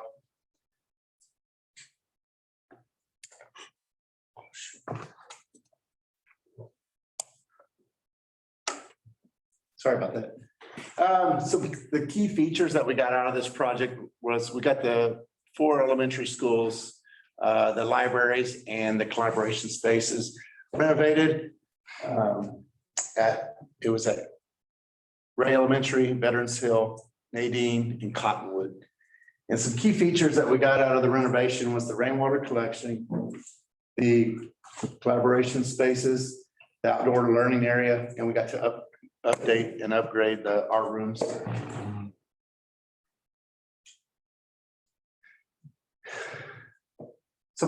This is just showing for each campus how much money we were able to save by not, we did everything we needed to do. And by doing so, this was the money that was unallocated towards anything, any projects. So essentially they bid, and it was going to cost $50,000 to do something, and it did, and it was 5,000 less. And all those just kind of added up for each campus. And that's what's indicated here. This was some contingencies. Again, Henry talks about us fighting in these OAC meetings for district dollars. And so this was the owner's contingency, which is what we get to keep. This was the contractor's contingency, which we're keeping as well. And then the signage we wound up not using, or it didn't cost as much. And the playground surfacing, we had $160,000 allocated for that. What we found out was that wasn't enough money. And so I think we came to y'all, I want to say 2 months ago, asking for some money with the Playwell group. So we're able to resurface those playgrounds for those 4 campuses this summer. That's going to begin June 15th. It costs a little bit more, but essentially we'll use this money that we're getting back for that project. And then with the grand total of $485,160.92 is what we're bringing back into the district. Any questions? Good. It's not. You're approving the final change order and therefore the final part of the GMP. It is with a deductive change order, so it lowers the original amount of your guaranteed maximum price by the amount of money, and these dollars go back then into the INS funds for us to then reutilize, which we will on these projects to continue that equity that we wanted to bring to those elementary campuses. So overall, This one managed out very well for us. We did pretty good. We didn't have to value engineer as much on these projects. I think the timing of when we bid and sent that on the streets was good for us. And kudos to VOK and Baird Williams for being good partners and making sure this project was delivered with a little savings at the end. Do we have a motion? Yes, I'll make a motion to approve the final deductive change order to Baird Williams Construction Contract in regard to the elementary renovation projects. A motion made by Second. Mr. Hurd, second by Mr. Boutwell. Any other questions? It's easy to get money back. All in favor? The motion passes. Thank you. Thank y'all. Thank you, Brenda.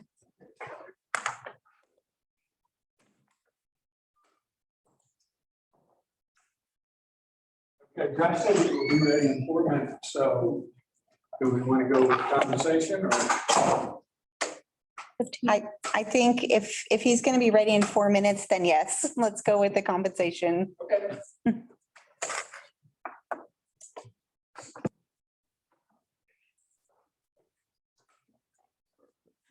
We'll do.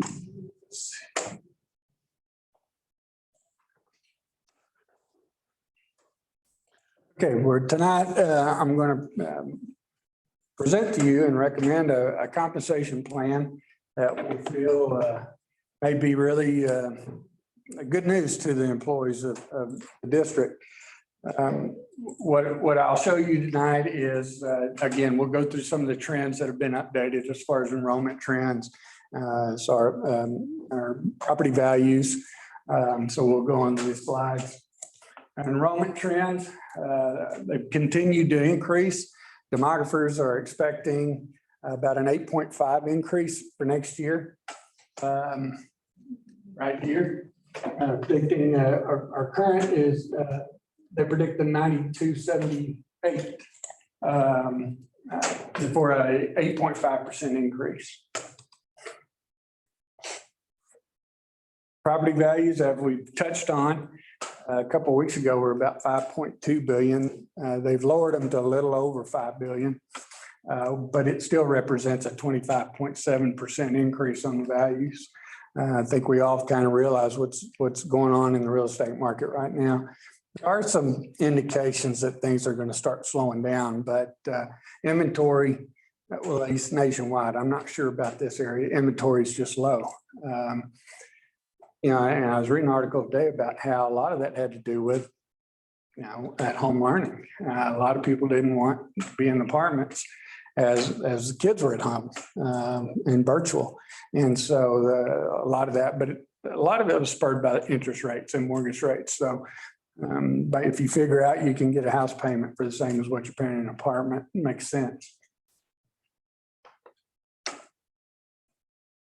The next one, let's see, tax rate trend. The district has in the last 5 years lowered the tax rate. House Bill 3 did an automatic compression to the tax rate. As long as your values are going up, then your tax rate will go down. So that's one of the things the legislators did in House Bill 3. They addressed property tax relief. And so they've really built in what a lot of districts may have considered doing. If House Bill 3 hadn't have been passed, that compression wouldn't have been mandated.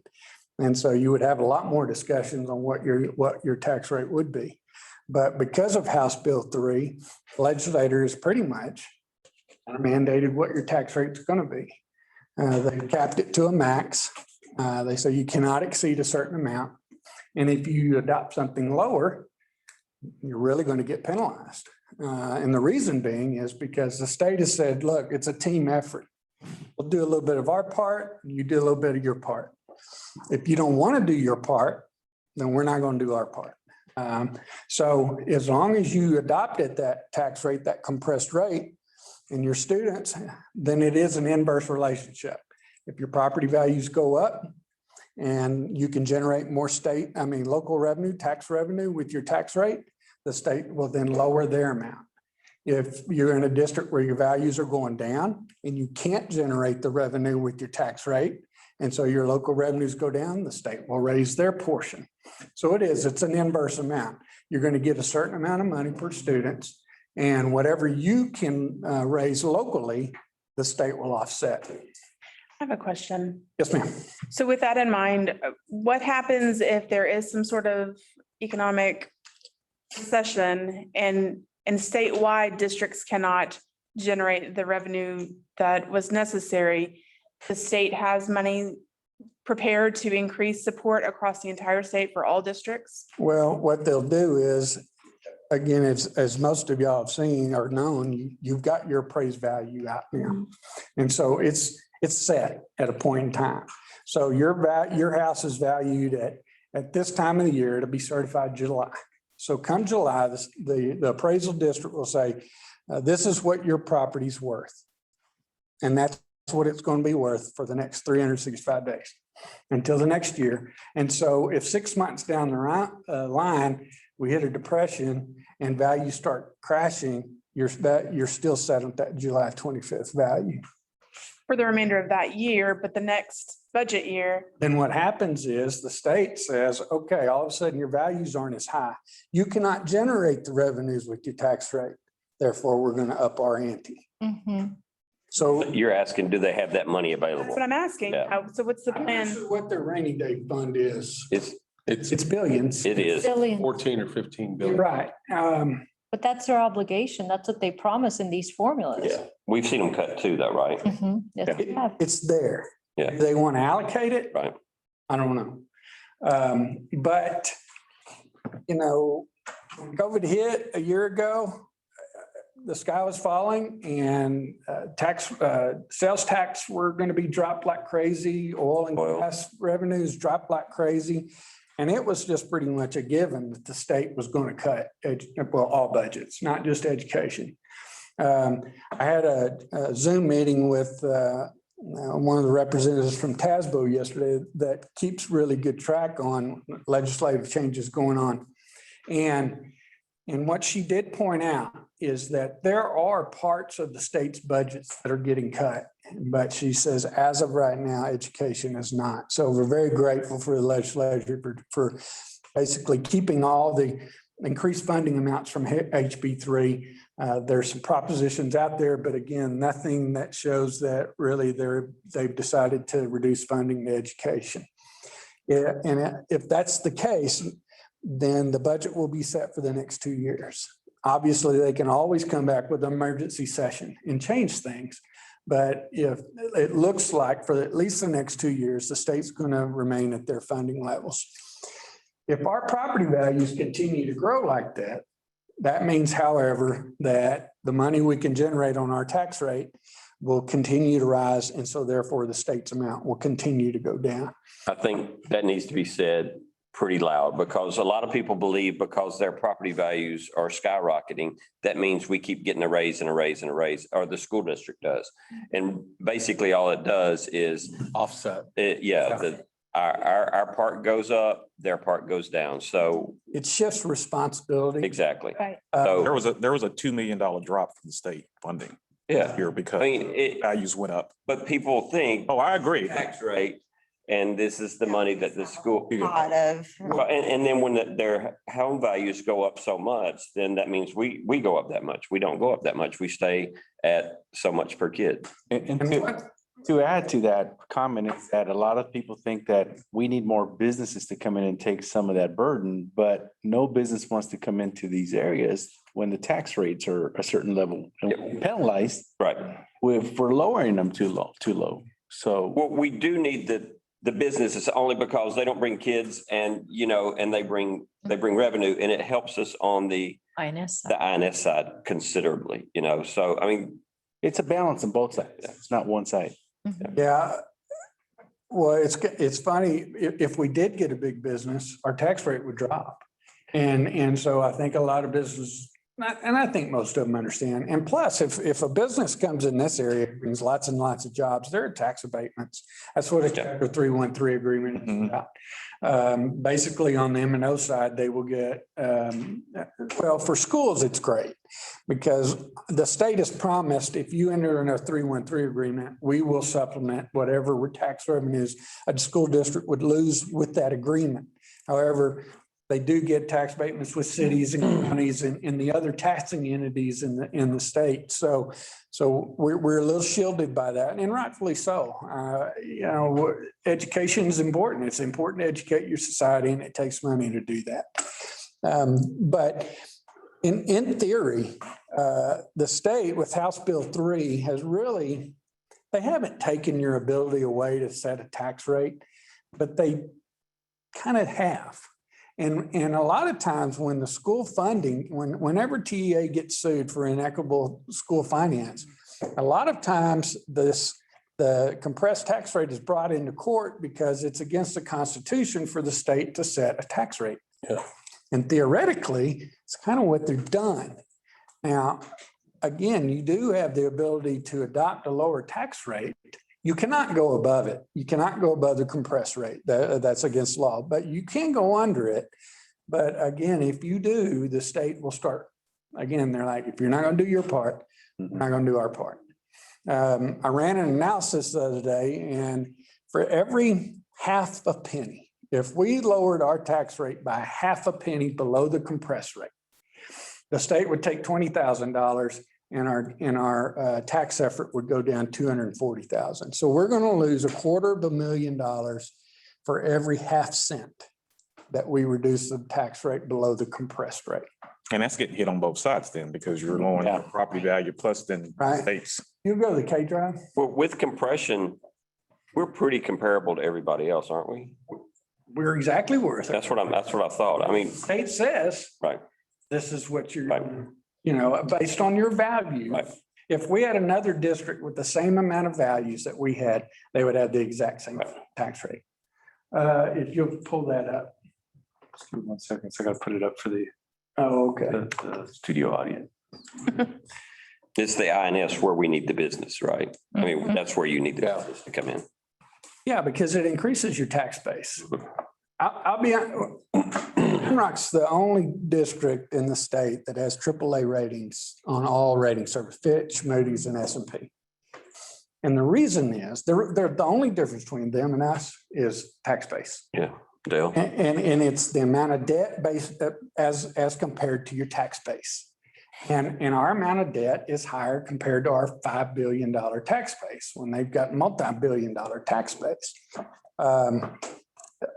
And to be honest, we are in such great financial shape that our ratio of debt, the most districts that are AA3 is much higher. But the fact that we are and have a good fund balance and our student enrollment continues to grow, that's why we did get that ratings increase. But if you look at this shows basically, here's our compressed rate as of right now.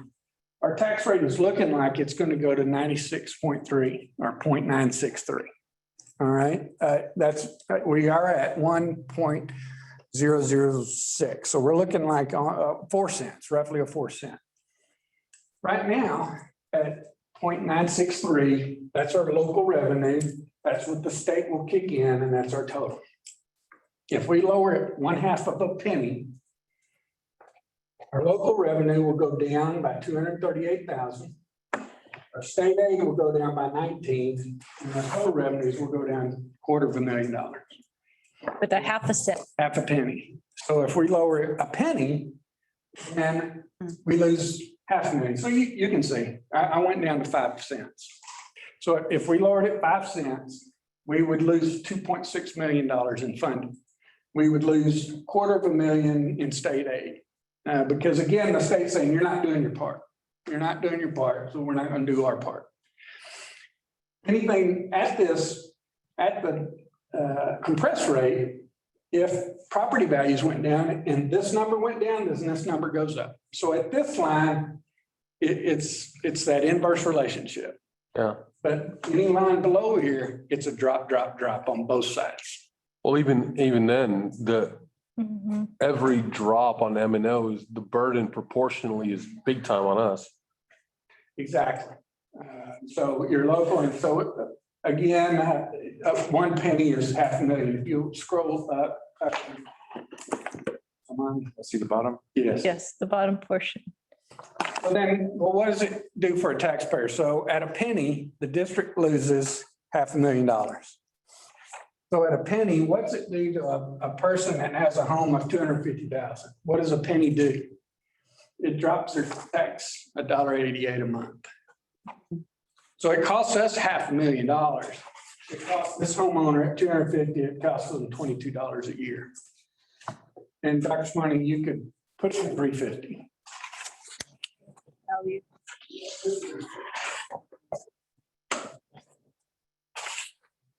And I don't have editing access. oh, I'm sorry. Anyway, we'll put this up and I'll share it with all of you. You can put your home value in there and it'll automatically compute the number. Can I make a suggestion? We need to put this, On the website. yes, because this is a story that we need to tell. And I think Philip mentioned this earlier, is there's an impression and a narrative that we're swimming in cash. And the reality is all of these variables that you're talking about are really critical for people to understand for several reasons.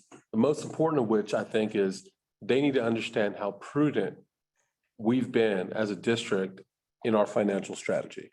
They need to understand the numbers of why it's important to keep a healthy general fund, why it's critical to have X amount of days in that general fund, and then what each penny or each half penny does in proportion to the appreciation of their property value. The offset, that offset that you're talking about right there, most people don't understand that at all. They believe that every year when, even if the M&O is reduced, they believe that because of appreciation, that money goes into those coffers and it just goes into, we rack it up into our savings account. This is an opportunity, again, what you guys just accomplished with your credit rating, look at what Henry and his team and VLK and others just did in the change order. I mean, we're exercising expert, judicious handling of our finances. And all the evidence says that. So the people need to hear this message. They need to see it. They need to understand the numbers. I get the frustration. Believe me, I wasn't crazy about my tax bill when I saw it. I promise you that. But it's and I think it's as simple as saying, it's as simple. It just, if we can't lower because, for your house value doesn't mean we get a raise. It stays the same. It's just, we go up, state goes down. Well, I think you could basically say, would we be happier if a nuclear plant came right out here and it lowered everybody's values by 75%? Right. Would that make you happier? Yeah. And I think the answer is no. Yeah. I think most of the time when we purchase a home, we really look at it as an investment. And no matter what, I don't know of an investment that I can earn money on in which I don't have to pay some sort of tax. Right. Obviously, there's no capital gain. Currently, there's no capital gains tax on the sale of the home if you own it for over a year. Theoretically, we're right. You don't have to pay income tax on it. But you can look at this as a way, I'm not saying, I'm not trying to make it rosier, but if my house value goes up and I'm earning equity in my, I sure wouldn't want to owe more to my mortgage company than the value of my home. And so the reason we want to build a lot of business in the community and want the community to grow is so our values grow. So that's why we like that.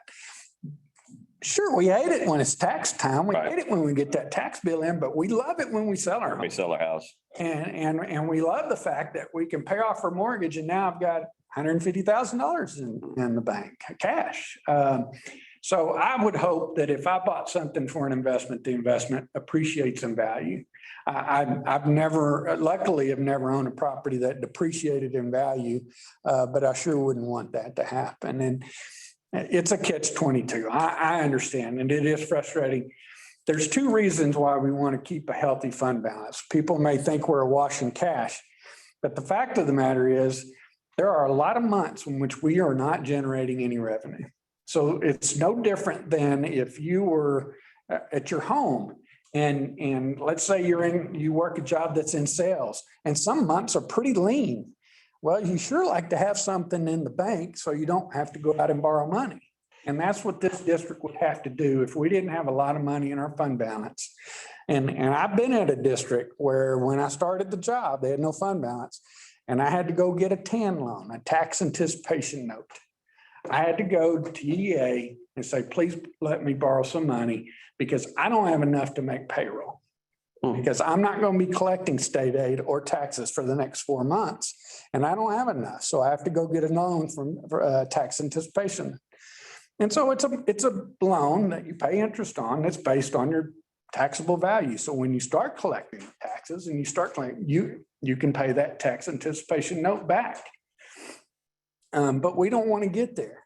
2 reasons. We don't want to take out a loan. And for 2, if we did that, our credit rating would all of a sudden just plummet. And therefore, when we sell bonds, we're going to have to pay a lot more interest rate. So the fact that we have some money on hand, that we don't have to borrow, that we can make payroll, that we can use that fund balance during those lean months when our cash flow is, we have nothing coming in. These credit agencies look at that and they say, hey, we see your fund balance growing, especially in a time like COVID and when a lot of districts enrollments are going down and your enrollment's still going up. Our enrollment's not going to go up if all of a sudden our property values plummet in half. Families aren't going to come here. So again, I think if someone in the public came up to me and said, no, you got so much cash and I can't believe you set a tax rate. I think one is you say, we have cash in a savings account, just like most prudent financial institutions or people do.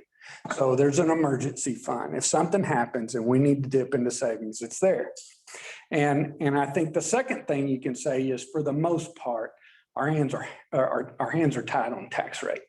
We go through the formality of adopting a tax rate, but it's really set by the state. We really don't do anything with that. You could say Mr. Graham comes to us and tells us what we can adopt by law. And if we don't, and we can go lower, but we'll lose and we'll get penalized. On the INS side. INS side, you have more. We got. Then the state says, well, you still can't go above 50. Yeah. I mean, they still set a cap on it. I do think we need to, though, say, because I think someone may have misheard what you had said, that we can't lower the tax rate. And I don't think that anyone in here is saying we're not lowering the tax rate, but we're kind of tied to that compression rate. That's where we have to, we are lowering it, right? I mean, well, it's being compressed again. Right. And here's what the state did.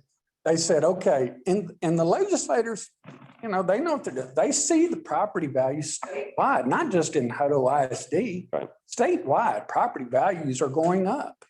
And so therefore, they said, okay, we're going to give our taxpayers a little bit of relief on, so we're going to up our portion. Mm-hmm. We're going to increase our amount. We're going to increase the allotment. And so they did that. And so they said, we'll build in an automatic compression. So therefore, districts don't really have the choice.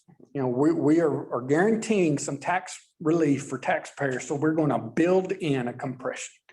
Whether the district wants to or not, we could, if they hadn't had put that in HB3, we could still be at $1.17. Mm-hmm. We could.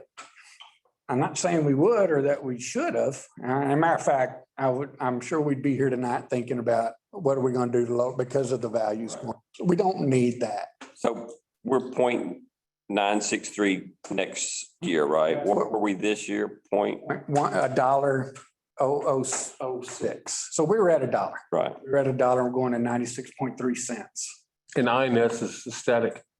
Correct.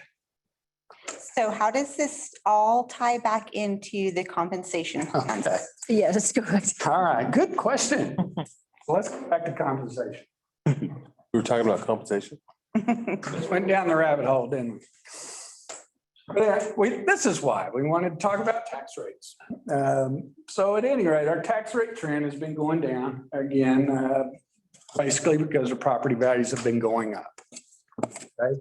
Revenue expenditure trends, as the district grows, we get more money from the state. And as the district goes, we have to pay more people. It's really just that simple. And then fund balance. Again, we had a big bump last year because of the change in the fiscal year, and we're looking at an increase again of roughly 3 million by the end of this fiscal year. As you know, TASB presented a pay study several months ago, and they had several recommendations in there. Tonight, as an administration, we're going to do a recommendation 1, where we implement proposed pay structures, maintain strong starting salaries. We have strategic adjustments to ensure midpoints align with market. We adopt a general pay increase to maintain market position. There are 3 different models. We're going to recommend model 3, 3% increase at midpoint for all groups, which would equate to the $1,650 increase for teachers. And then provide adjustments to address market differences and maintain equity. Bring some pay groups to a minimum, target adjustments, teacher pay equity adjustment, and placement scale adjustments. Cost model 1 had a 1% increase with a total estimated cost of $830,000. Cost model 2,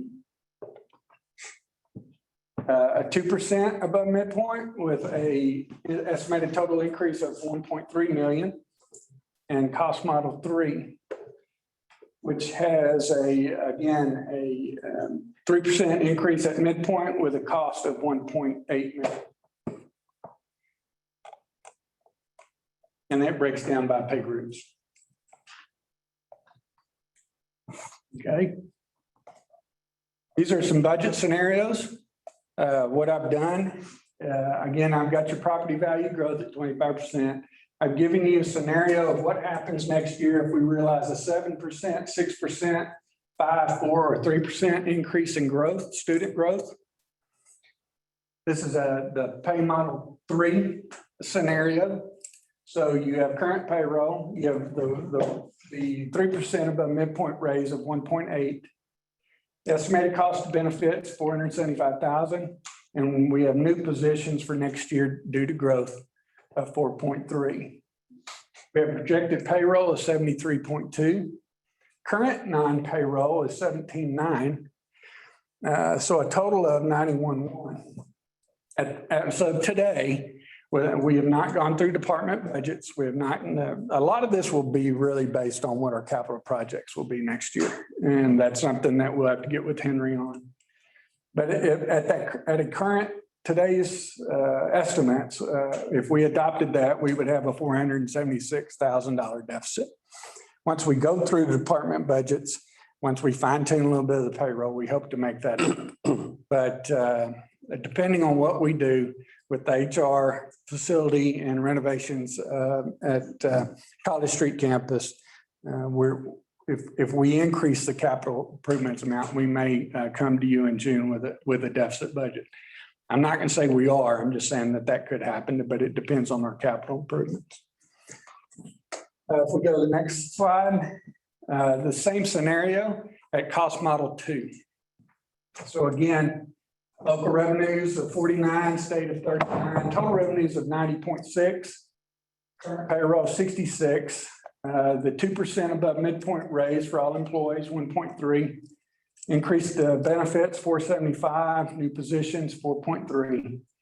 At that scenario, if we had a 7% growth in students, we would come out a little bit, just a little bit above, revenues a little bit above expenditures. One thing I do want to point out, if I remember telling you, the demographers are estimating 8.5% increase. So even if we don't quite realize that, and that's what I usually do every year, I usually budget at a little bit lower than what they anticipate.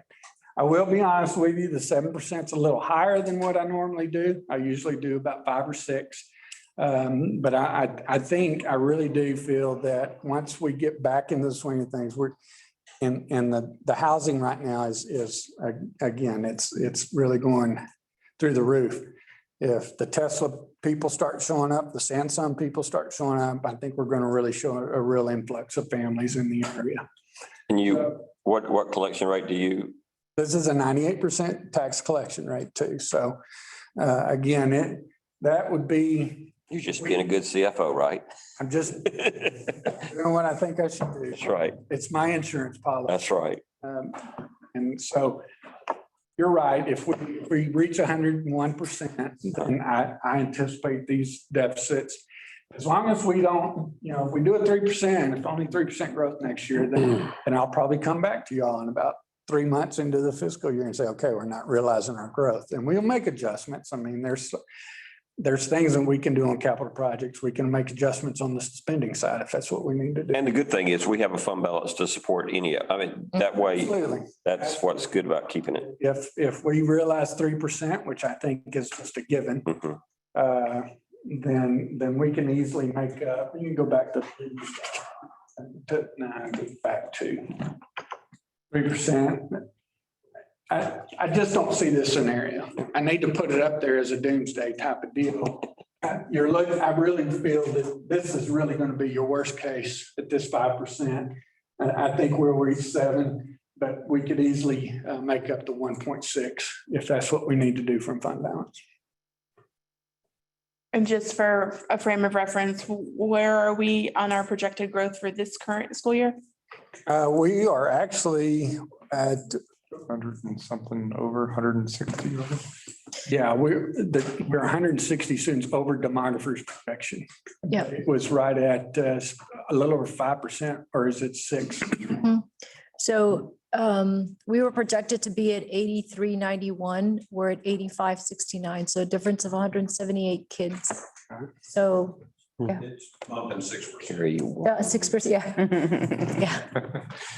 So I think that's just something really, I think that's important to look at, even in a year that it was as challenging as it was, and there was not a whole lot of movement at the beginning of the year. Yeah. Now that things are kind of getting back to normal, I think that's an important thing to kind of keep in mind, that especially with like positions and things like that, that we would expect that growth. So.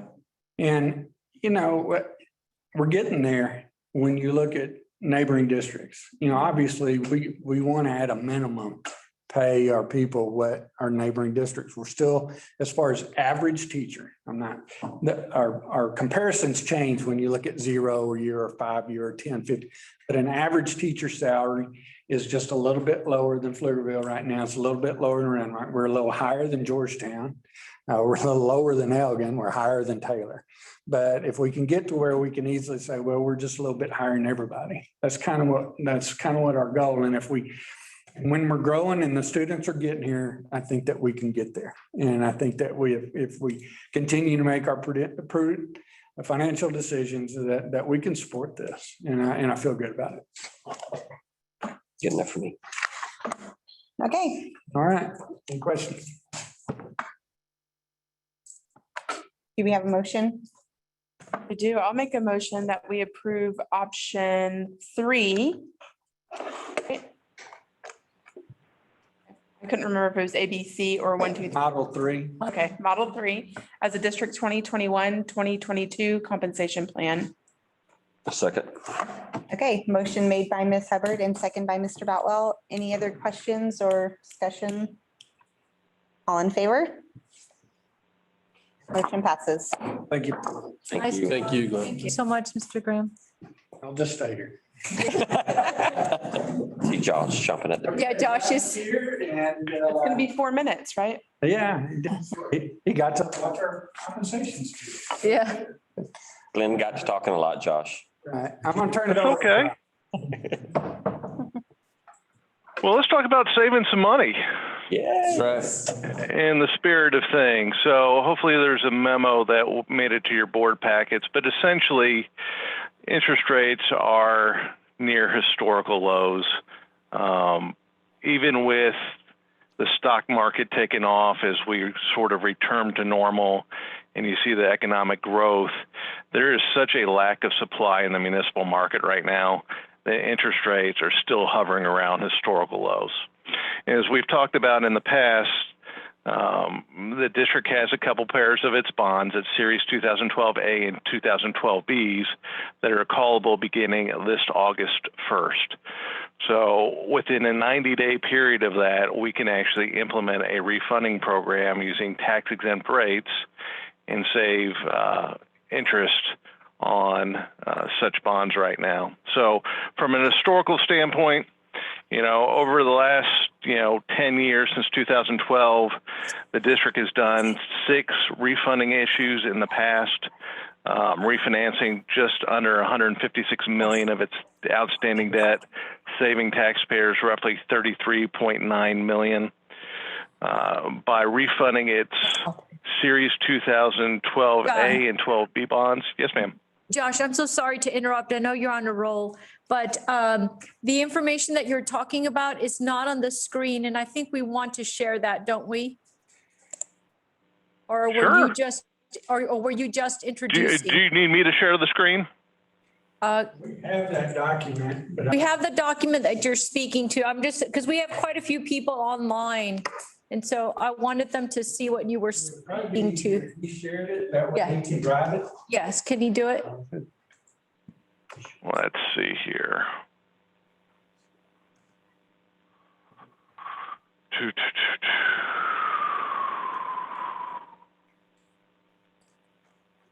All right, hold on just a second for me here.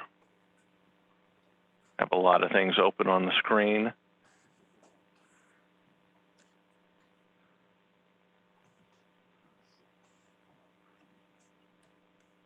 Do you see the memo at this point? Yes, sir. That's perfect. Thank you so much. I'm sorry. Well, that's okay. Let me go back real quick. So this is a bond buyer 20 index. This gives you a general indication of what municipal interest rates are doing. And you can see currently the index is at 226. The historical low is at 202. And that 202, even though we only show about 21 years on this particular graph, that 202 is really a 60-year low. So you can see we're within a quarter of a basis point or a quarter of 1% from an historical low, which makes it an advantageous time to either sell new bonds or refinance bonds at a lower interest rate.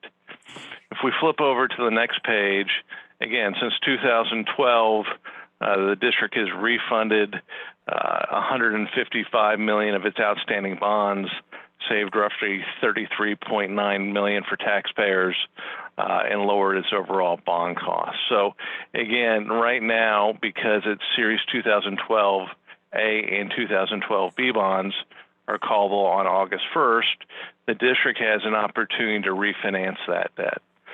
So unfortunately, when the 2012A bonds were sold, it was sold without the permanent school fund guarantee because it was a restructuring issue. And the 2012Bs were sold with the permanent school fund guarantee. So as we refinance it, the 2012Bs will qualify for the permanent school fund, and the 2012As will not. So we actually have to do 2 separate issues, which is why you have 2 separate agenda items tonight. But just looking at the permanent school fund guarantee refunding, there's roughly $11 million they would refinance. Currently, that debt's outstanding at a 3.5% interest rate. Based upon all costs included, the new interest rate on those bonds would be 1.64%, saving taxpayers just under $1.7 million. On a percentage basis, that's over 12%. Again, as we've talked to about the past, 3 to 5% is sort of a general rule of thumb. Anything 5 to 10, you start getting the process going. Anything over 10%, quit waiting, go for it. In terms of the 2012 Bs, the non-PSF bonds, currently outstanding at an interest rate of 5.2%. These are long-dated bonds. They don't mature until 2045 and 46. That's why you see such an elevated interest rate there. The new all-in interest rate would be 3.3%. That would save taxpayers roughly $8.4 million. On a percentage basis, it's roughly 38%, which is a tremendous amount of savings. And because one of the bonds we're refunding is a capital appreciation bond, we're actually not going to replace it with any CABs. So we're actually reducing the amount of CABs within your portfolio by $6.3 million. Collectively, these bond refundings are going to generate just over $10 million of savings to the district. As we look at the savings schedule, the savings in the far right-hand column here, every time we refinance bonds, we do not extend the life of the maturity. We simply replace higher interest rate bonds with lower interest rates. So the savings over the same period of time that the bonds are outstanding. So you could see there that you have savings anywhere from $200,000 to $3.3 million for the collective savings of $10 million. Just as an idea, each 1 penny on your tax rate right now generates about $380,000. So in the early years, you're generating more than a half a penny of savings, which will be used for additional bond capacity, versus out long, you're getting not quite 10 cents of savings. So these look at the bonds that we are refinancing.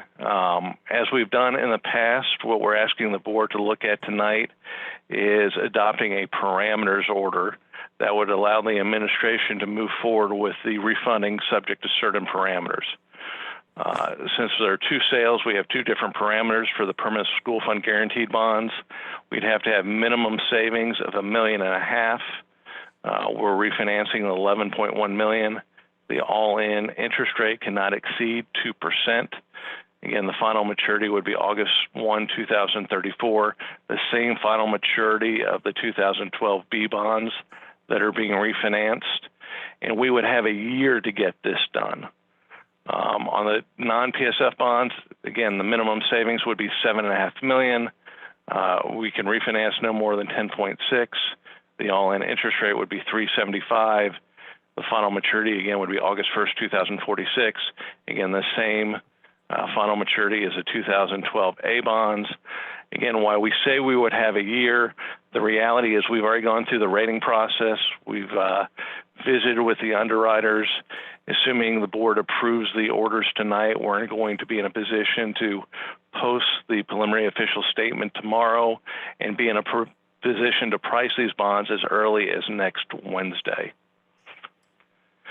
So from a time standpoint, we're here tonight, but we really anticipate wrapping up everything tomorrow, be in a position to price early next week, which we could lock in the savings at that time, and then we would close approximately 30 days later. One of the things I heard that was discussed earlier before I got on was the credit rating process.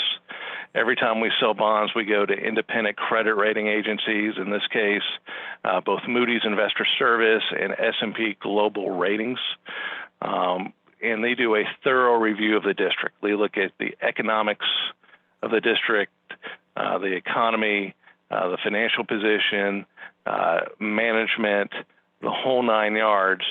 And in this case, Moody's, after looking at your financial position, your debt position, what's going on within the district, upgraded the district to a AA3, which marks the first time the district has got into the AA category, which is a wonderful accomplishment.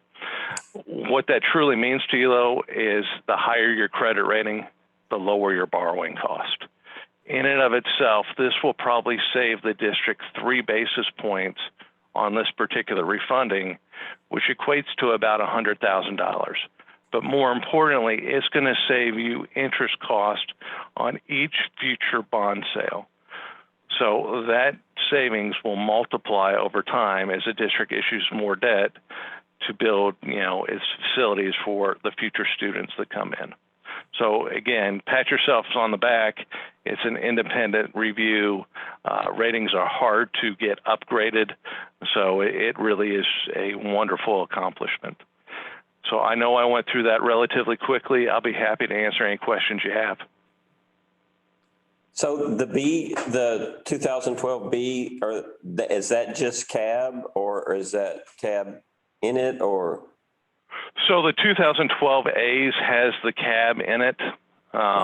When we originally sold that, there's a rule under state law that basically says anytime you sell bonds, you can't issue more principal than you refinance. And one of the ways to accomplish that is through capital appreciation bonds. And back in 2012, the 2012 A bonds were used to refinance the debt. At that point in time, the district couldn't make its bond payments from a tax rate of 50 cents. So that had to be restructured. And anytime you do a restructuring, they're sold without the permanent school fund guarantee. So it's sort of a double whammy.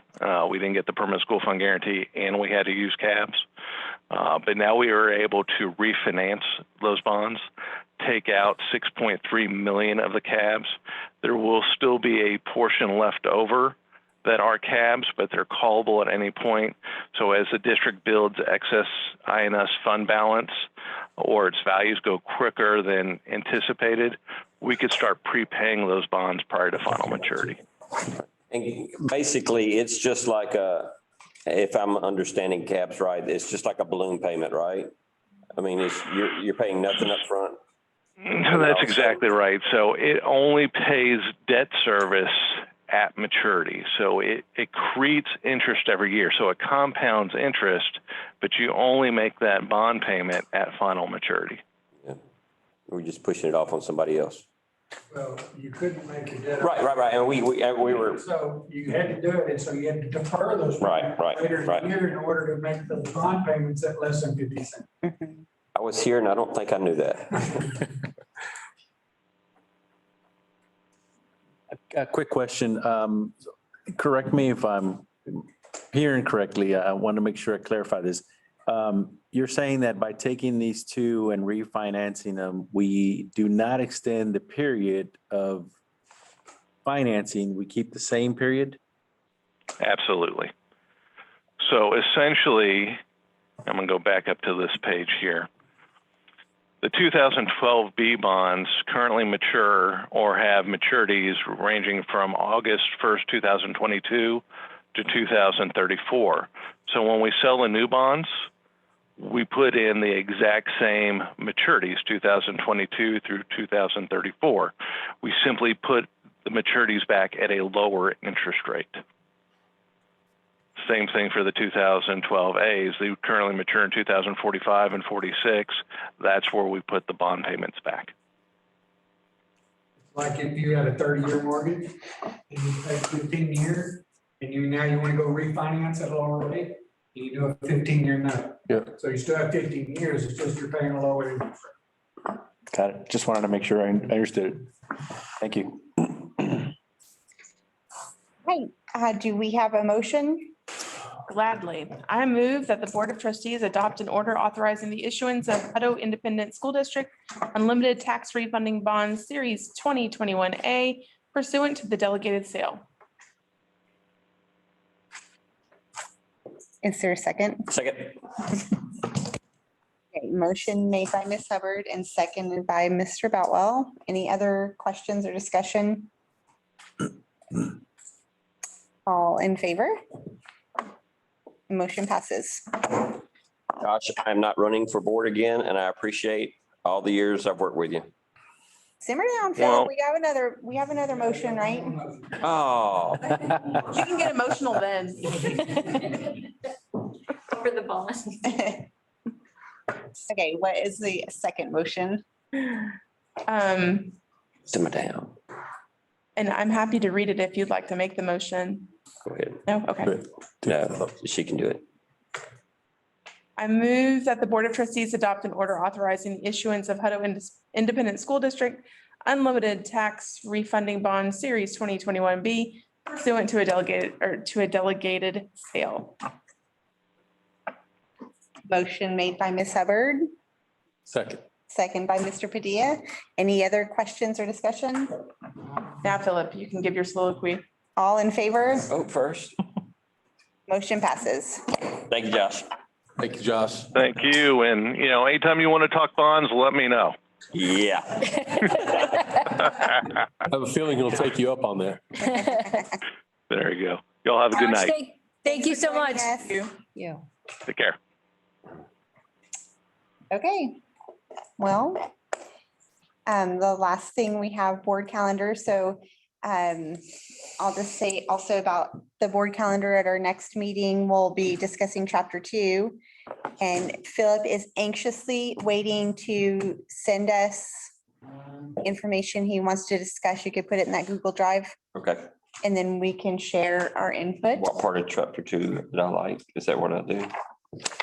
If what stood out, did you have questions? Did it make you think of something else you wanted to address? Read it first. Yes, and you have to do that by next week. Okay. Do you want an accountability partner? I can read it with you. And also, next month, we will talk about, we'll review the board self-evaluation results and recommendations that we have. Anyone have anything else? Yeah, is there anything, for the May 13th meeting? Because we've added the summer school plan presentation, but between now and then, if there's anything else that you want to include on that May 13th The meeting? May 13th one? That's the first one or second? That's the first one of the month. I